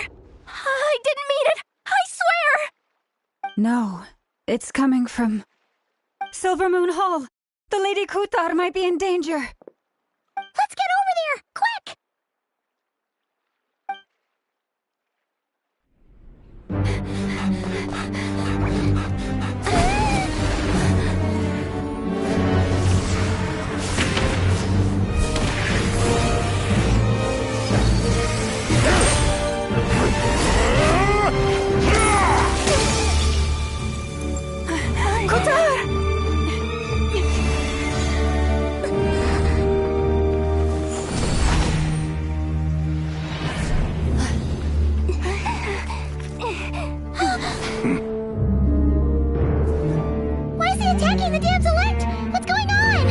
No time for questions.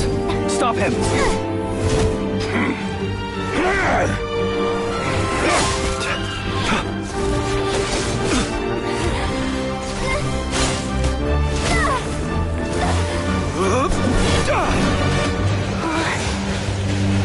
This is insane. Yehuda, get Kutar out of here! On it.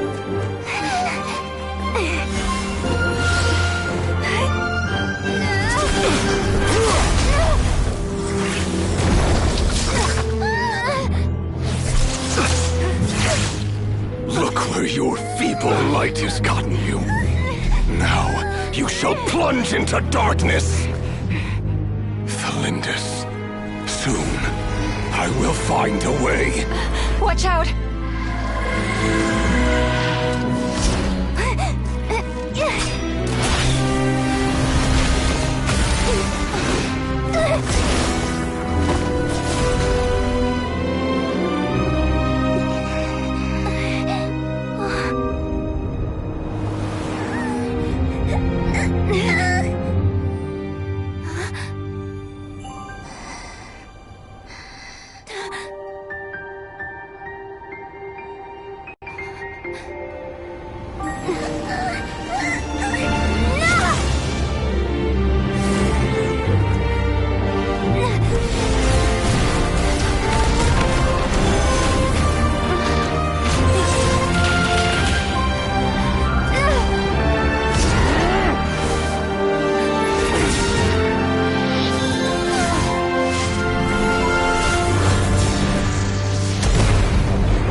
Barely made it out of there alive. What's that guy's deal? How'd he get so crazy strong? He's a threat to this entire nation. I doubt his strength could even be measured by conventional standards. I have a question. When me and Anefa showed up, we saw him chasing after this lady like he wanted her dead. What was that all about? We weren't there for the whole thing either. They were already duking it out by the time we arrived. Yeah, we didn't see how it all started. It all escalated so quickly, we had no choice but to step in. Kutar, can you shed any light on the situation? Kutar. Cross-checking database. I see. So you're the one that the Frost Moon Scions refer to as the Moon Goddess? Wait, she's the Moon Goddess? Oh, no wonder she looks just like all those statues. There are many reasons why people might worship the moon, and just as many why they might despise it. I've never met that person before, but there was no mistaking his deep-seated hostility towards me. Why he holds me in such contempt, I cannot say. But since he hunts the power of the moon, it's no surprise that I am a target. Kutar. There are many potential motives. For instance, you help the Traveler escape his grasp. This could be his way of taking revenge. It is also possible that he covets the Kuvaki inside you, and seeks to take it for his own. The list goes on. But, right now, devising a counter-strategy should be our #1 priority. The likelihood of this location being discovered is close to 100%. A counter-strategy? But we don't stand a chance against an enemy like this. Surely our only option is to run. He's not gonna chase us to the end of the world, right? So as long as we can sneak out of Nodcry undetected. No, I can't say that. Come on, Yehuda, this is serious stuff. You can't suggest we all just chicken out. Running is our only option. Huh? You seem surprised, but what other choice do we have? We are facing an enemy we cannot possibly defeat in battle. Well, I mean, yeah, but still. It's not too late. I can distract him, so you have plenty of time to make your escape. Wait, what? You're gonna act as bait? Doesn't that make sense? I'm the one he's after. There's no need for you to risk your necks on my behalf. A coyote doesn't stop for bypassers while it's howling at the moon. What is it, Loma? The Frost Moon Scions have already grown accustomed to life without their goddess. My presence here is no longer essential, and this is not my home, so you needn't ask me to stay. We can't just roll over and let him get away with this. That's not our style. Yeah, we can't just call it quits after everything we've been through together. Besides, she'd pretty much saved my life back there. If I just ditched her now, I'd never forgive myself. We can't overlook that you have saved our lives multiple times now. To talk of returning the favor would be a little crass for my liking.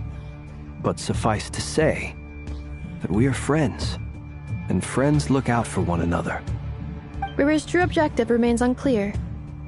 Even if we were to sacrifice Miss Kutar, there's no guarantee he would stop.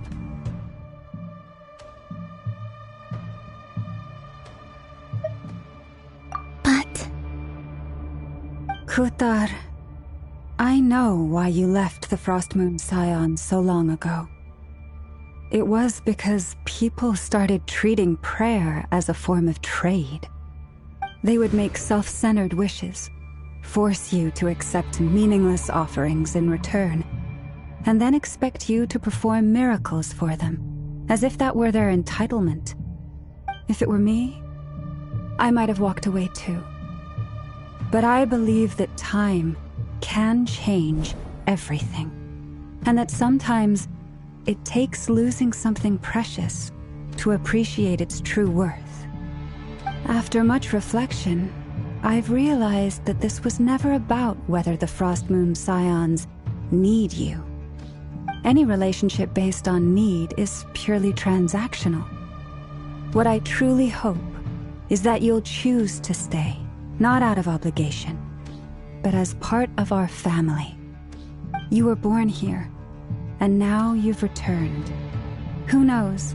Perhaps it was the moonlight that guided you home. Thank you, Lauma. But my power is on the wane. I'm afraid I will be of little use to you now.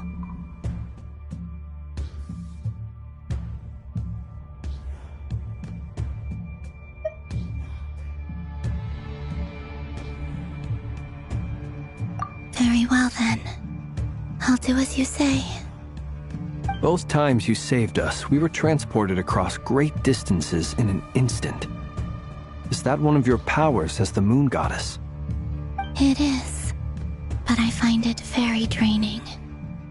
I barely managed to pull it off just now, and it will be some time before I'm strong enough to do so again. Rejected by the world, my power is dwindling. Like a lake cut off from its source, slowly shrinking away. Now, it has almost run dry. What do you mean, rejected by the world? The 3 moons belonged to the ancient bygone era in which they came into being. From the moment I was born, the world itself has been steadily sapping away at my strength. The 3 moons are not one and the same. As the goddess of the Frost Moon, I cannot wield the powers of the other 2.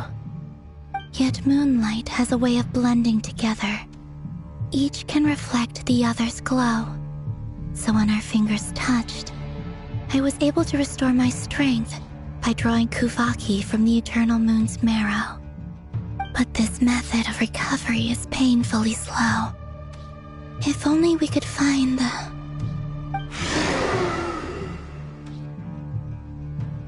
It's the Wild Hunt! Even faster than we expected. We'll have to finish this conversation later.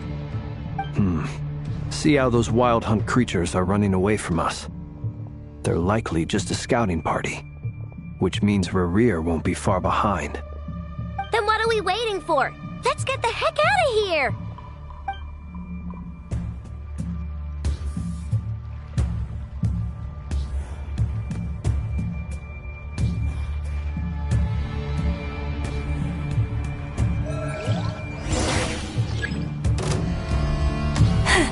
You poor lost lamb. Go Claw! By the frost moon of old. Oh, they just keep coming! This is driving me nuts! Rerir's closing in on us. We need to pick up the pace. There's too many of them! And this time, we can't fall back on Kutar's help to escape.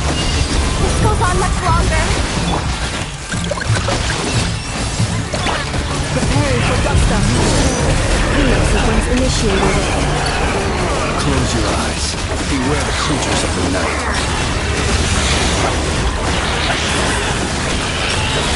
Be silent.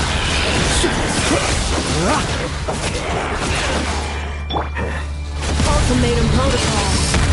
Defensive mode. By the frost moon of old. Lies, protect us. The night coming. Close your eyes.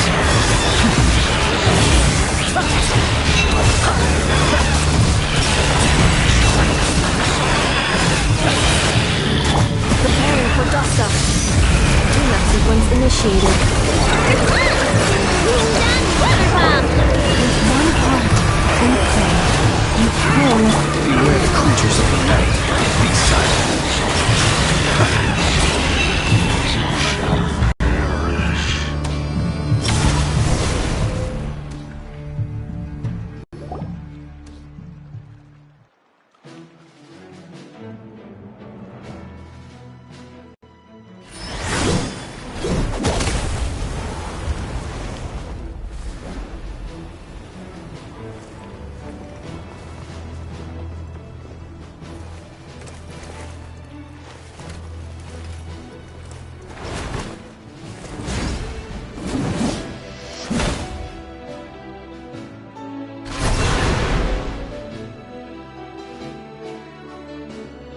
What's the matter? Bit off more than you could chew? How are you? Uncle Varka! You're back from Amsvartnir? Oh, you're Varka? Grand Master of the Knights of Favonius? We could save the intros for later. Right now, let's get you all out of this hellhole. Follow me. I know somewhere you'll be safe. Oh, is that where I think it is? That's the one. Come on, move! There's no time to waste.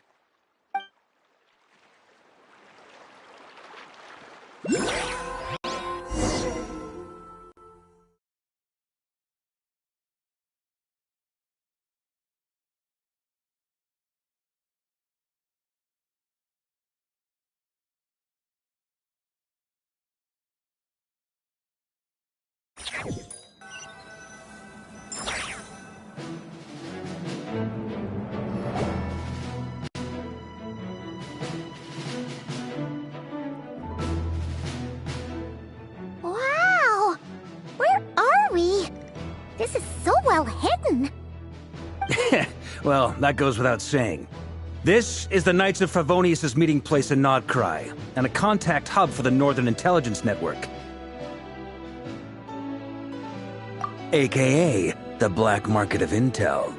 No matter what faction you're with, it's the place to buy and sell information. Their headquarters are in Nodcry, but they've got contacts in every nation. As an expeditionary force on foreign soil, working with them has offered us the most effective way of getting our hands on reliable local intel. This is where we meet, so naturally, it's secure. Anyway, where were we? Folks from Nodcry should be pretty familiar with me by now, but I believe this is the first time we've met. Allow me to introduce myself. I am Varka, Knight of Boreas. and Grand Master of the Knights of Favonius. We've heard all about you. This meeting's been a long time coming. You look way younger than Paimon expected. But you definitely have that Grand Master vibe. Well, I'm no spring chicken. Just not showing my age yet. Definitely feeling some of that back pain today, though. Rushed back from Amsfartnir without a wink of sleep, only to get right into another fight with that freshly revived maniac. Another? You mean you fought him before? Yep. He wasn't nearly as strong back then, but he was still a formidable foe. I brought some of the knights along to give him a little surprise, but he saw us coming from a mile off. My squad took heavy injuries, and I barely made it out alive myself.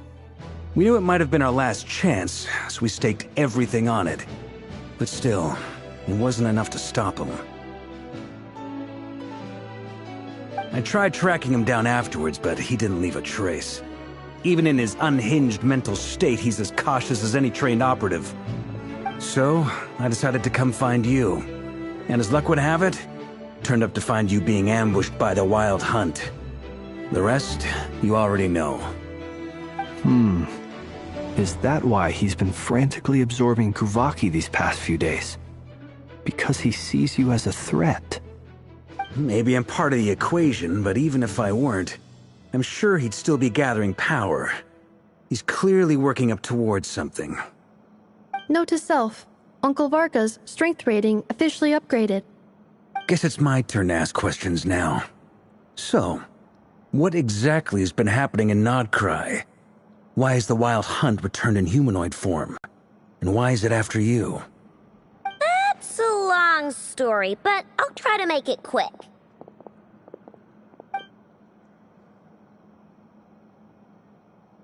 Wow, I had no idea so much had happened. Sounds like you guys have really been through it. So, the Kutar is actually a Fatui Harbinger. And all this Wild Hunt activity in Nodcry is the work of the Raker of Solnari, one of the 5 sinners. That's a lot to take in. Need some time to wrap my head around it all. I'm truly sorry, Mr. Varka. You stood with us against the Wild Hunt, and did everything you could to stop it from escalating into a full-blown catastrophe. And then, the one time you're away, it all comes to a head and all your hard work gets undone.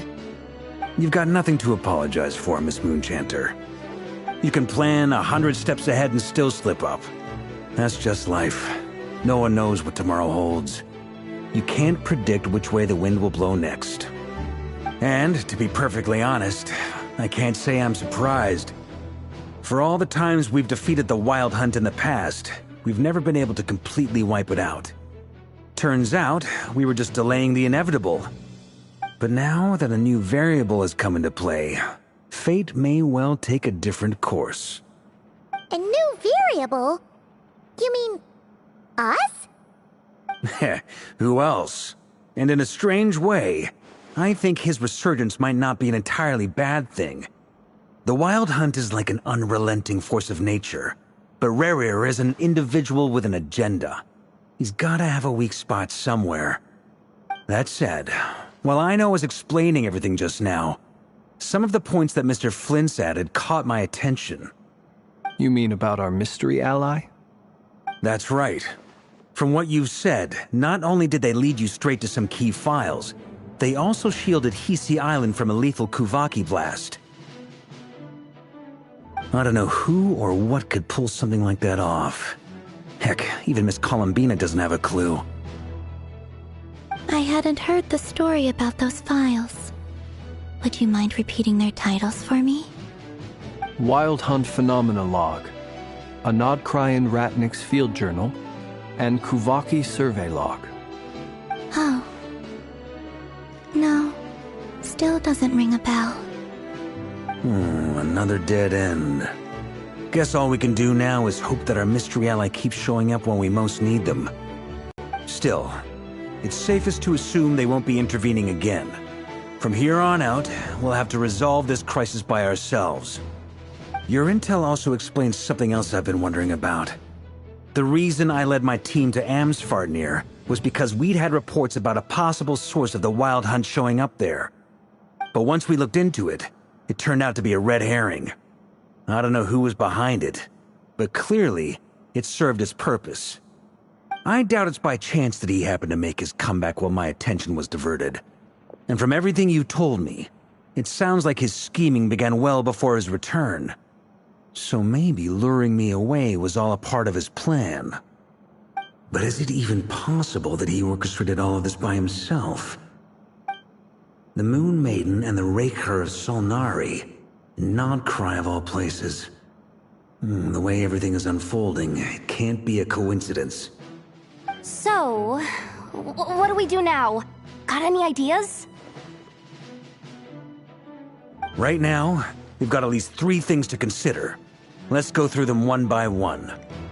First, we need to figure out how to take down Rerir. If we can't beat him in a straight-up fight, the rest won't even matter. To my knowledge, the bulk of Nodcry's fighting force is already gathered here. But even with everyone united, we're still no match for Rerir in his current state, let alone with his power still growing. What if there was a way to tap into a new power of our own? How so? Have you thought of something, Columbina? 3 moons once watched over this world. The Eternal Moon was the largest. The Frost Moon was the brightest. And the Iridescent Moon was the most mysterious. They say that back then, the 3 moon goddesses wielded immense power.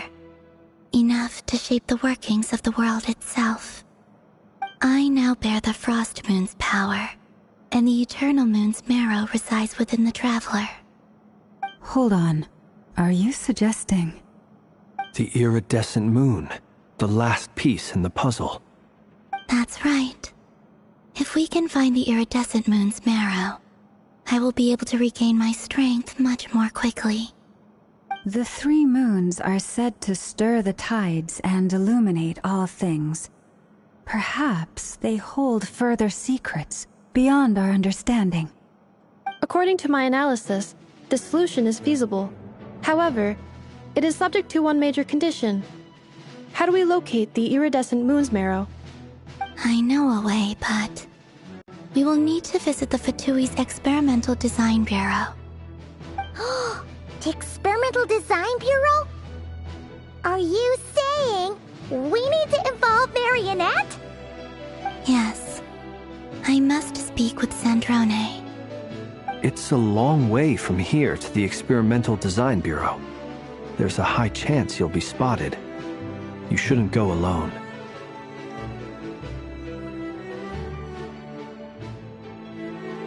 Then that's settled.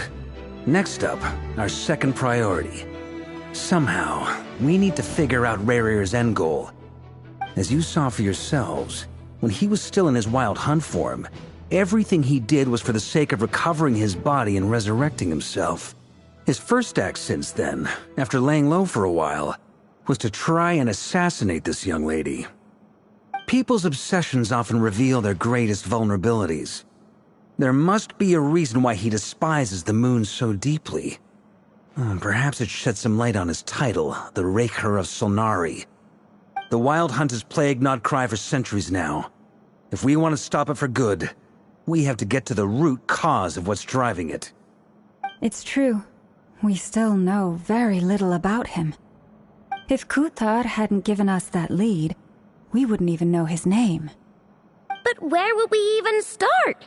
I doubt even the Intel Queen of Nodcry has a clue, and she has info coming out of her ears. Oh? That's a rather hasty conclusion for someone who's so painstakingly meticulous when it comes to dealing with machines. Ah, she heard me.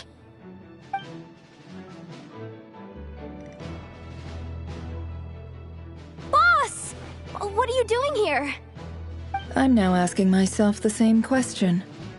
I received a letter from a humble knight of Favonius, requesting a meeting to discuss a major business deal. But it looks like this humble knight had something else in mind.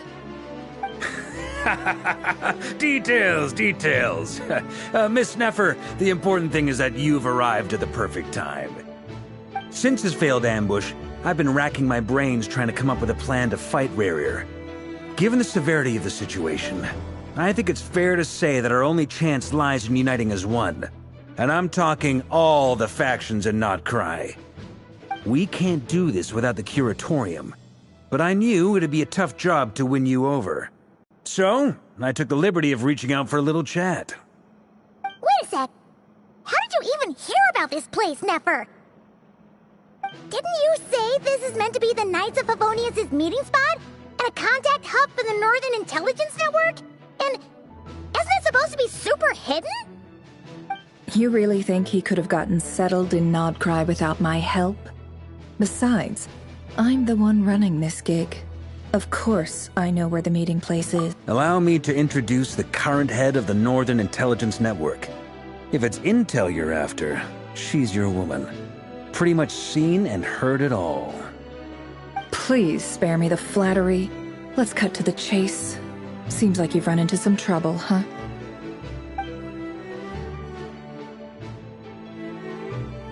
Well, this certainly qualifies as an unforeseen crisis. On behalf of the Curatorium of Secrets, I wish you all the best of luck. So you're just going to sit this one out? Why should I get involved? What could possibly be in it for me? What if we told you we can't do this without you? Oh? Then I'd say you'd better make it worth my while. I don't work for free. I can't put a price on something like this. It's just not in my nature. But then again, you and I have always been polar opposites in this regard. So I can't exactly say I didn't see this coming. If you insist on compensation, I will pay you. Consider this a formal commission. Sound fair? You just don't give up, do you? Too bad. I know you well enough to know you can't afford my prices. The riskier the job, the more it'll cost. And a Moonchanter's stipend isn't exactly generous. Unless you're planning to start passing the donation box around among the faithful. Boss, just a thought. If they come up short, maybe you can take the difference out of my next few paychecks. Things got really dangerous during the fight with Rerir.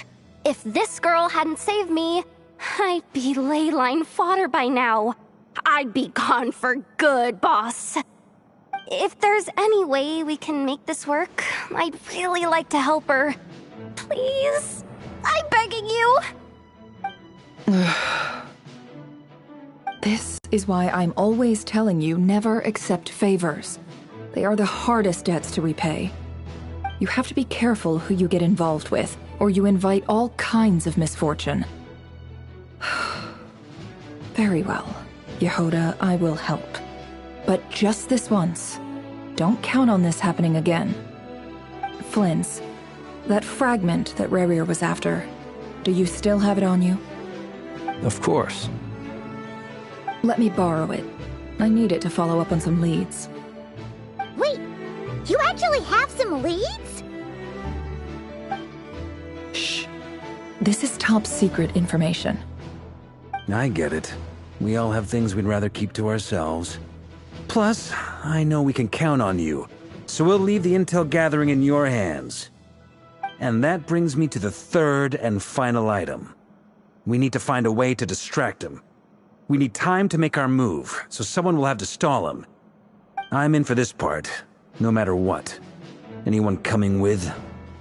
Count me in too.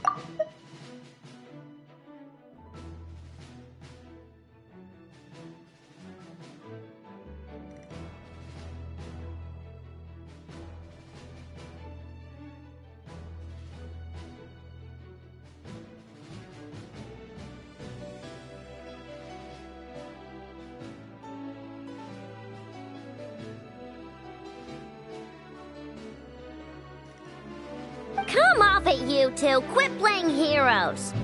I'm way ahead of you here. Nefa did a scan of the Moon Goddess's Kuvaki signature, and we're gonna use it to make some decoys over at the Kramkake craft shop. Anyone who's in, follow me. Once they're ready, We'll deploy the decoys across Nodcry, so as long as the rest of you keep moving, he won't catch on to your scent and won't be able to track you down. I like it. Genius idea. No biggie. All right then, we'll split into 3 teams. Once your team has finished their mission, return here and wait for the others. Dismissed!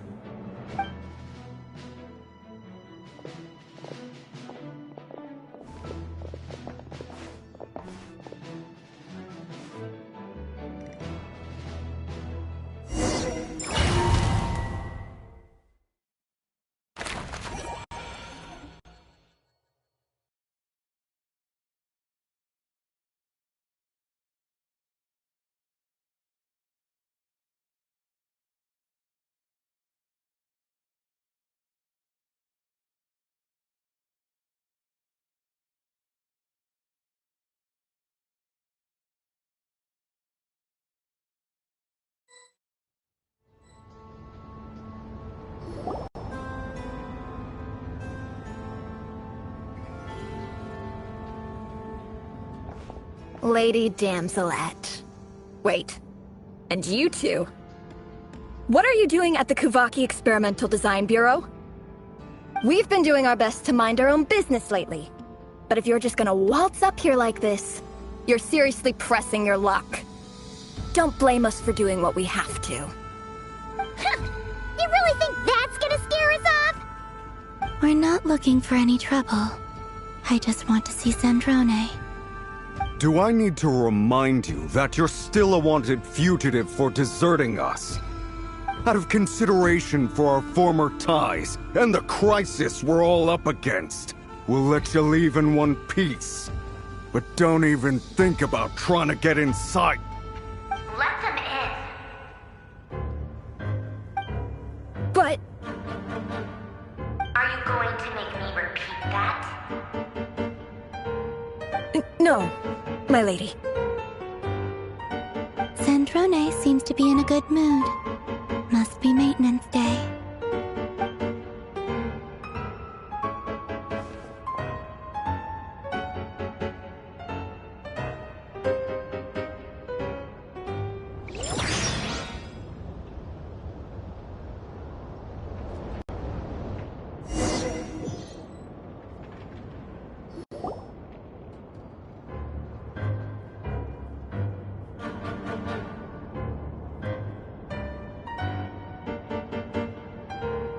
So tell me, to what do I owe the honor this time? Actually, before you answer that, just so we're clear, we're not colleagues anymore, Columbina. I don't owe you anything.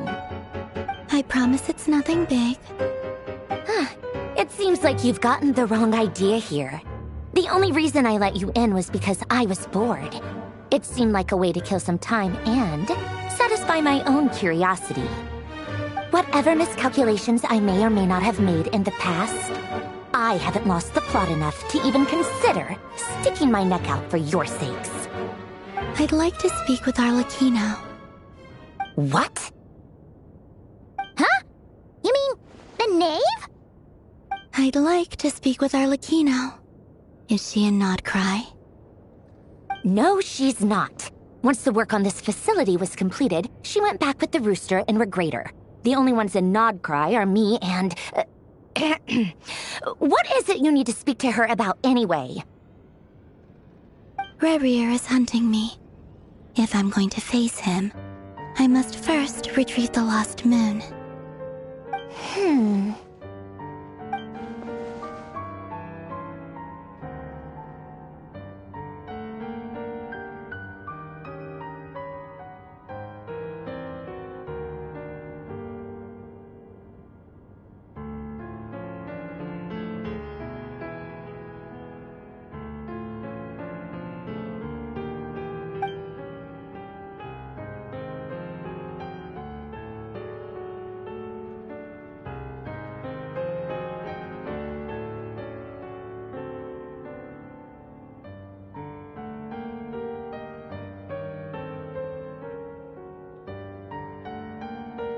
Is that a no, then?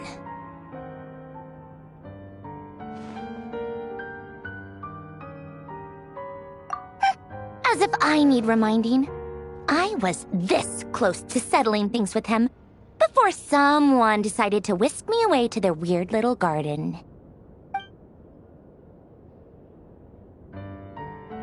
Have you held any tea parties lately? Tea parties? Yeah, obviously. You don't seriously think we'd pack it all in just because you aren't here. If anything, they've been more eventful than ever. Just me, Arlecchino, and a bunch of insolent and sensitive guests who won't stop asking where you've gone. Oh, they've been a real joy. I bet you served them the worst tea you have. Just like you used to do to me when I upset you. Who cares about how good the tea is when there's no one around to drink it? I keep losing people. First Rosaline, now you. I'm running out of people who can make me laugh. Honestly, what could be more ridiculous than the multi-centenarian goddess, who's only ever had the plain herbal tea she received as offerings? You'd always brew a different type of tea for me each time. Was it really just to see how I'd react?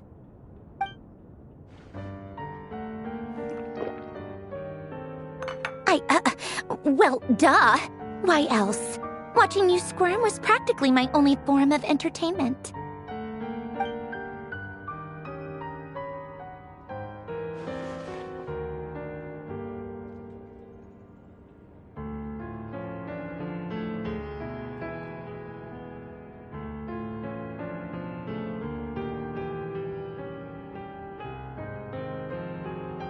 Oh, yeah. And Capitano sometimes used to bring Tartaglia around, too. But I guess we won't be seeing him again. Well, I guess we are overdue for a get-together. Polonia! Have Febronia pass a message to Arlecchino for me. It's time for tea. Will suffice. Pass along a message for me, too, if you would. My body cannot contain the marrow of 2 moons, so I'll be leaving one of them in her care. Excuse me? Who said you were on the guest list? If my tea meant that much to you, maybe quitting the Fatui wasn't your brightest move. Back when you were under the Tsaritsa's protection, no one would have dared come at you so openly. But that protection didn't come for free. In fact, I paid dearly for it. At the end of the day, it was just another transaction. I just got tired, that's all. I never wanted any part in their grand ambitions, and I've had enough of being treated like a bottomless supply of power. It brings back memories from the old days, when I was still worshipped as the moon goddess. Centuries on, it may be a different group of people, but I see the same greed in their eyes. I figured you'd leave eventually. You didn't have as much of a reason to stay as I do. The Tsaritsa gave you shelter and protection, but that was it. Nothing more, nothing less. Meanwhile, the Fatui demanded everything from you in return, until it was more than you could bear. I get why you left.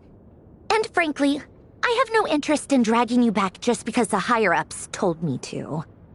But if you keep hanging around with this riffraff, the next time we cross paths, we might be enemies for real.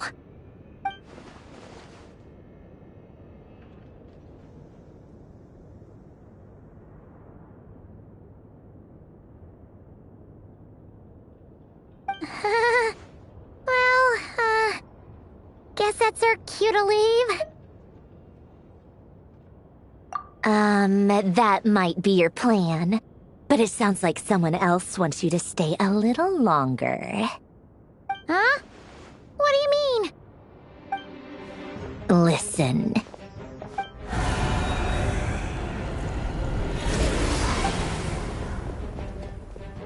My lady, it's the Wild Hunt. A horde of monsters is headed straight for the facility.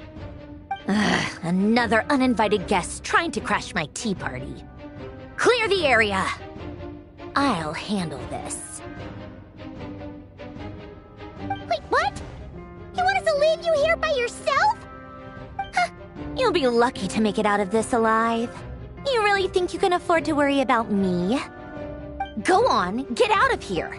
You may have stopped Polonia from crushing him last time, but I've made sure that won't happen again. The entire Experimental Design Bureau is rigged for war. Stay and watch if you want, but it'll be at your own risk. You're not flagged as friendlies in a weapons system. Don't tell me what to do! Look, if you're leaving, make it quick. Or you'll just get in my way. There's a secret passage on the second floor. It'll take you right to the plains out back. Stare all you want, Columbina. You're not getting another invitation to my tea party. I know. But thank you anyway, Sandrone. This is exactly why you shouldn't hang around with those people. All their melodrama and sentimental nonsense is rubbing off on you.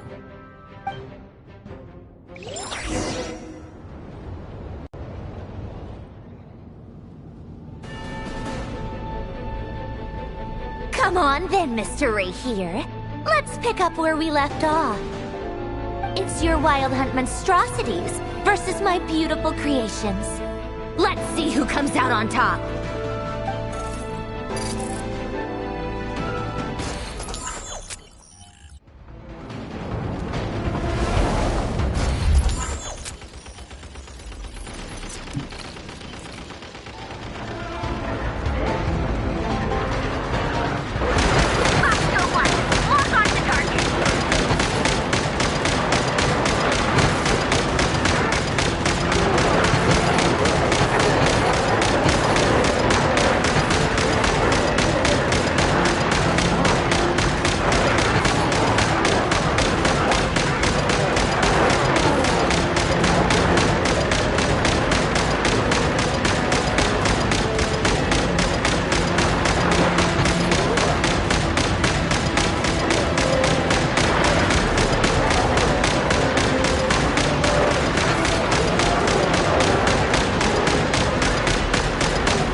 Livonia! Get him!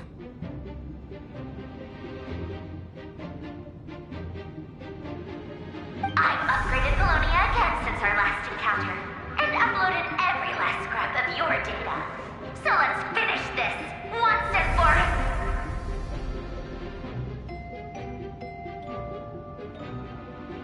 all. She's not here. Where did she go? Hey! Over here, you big...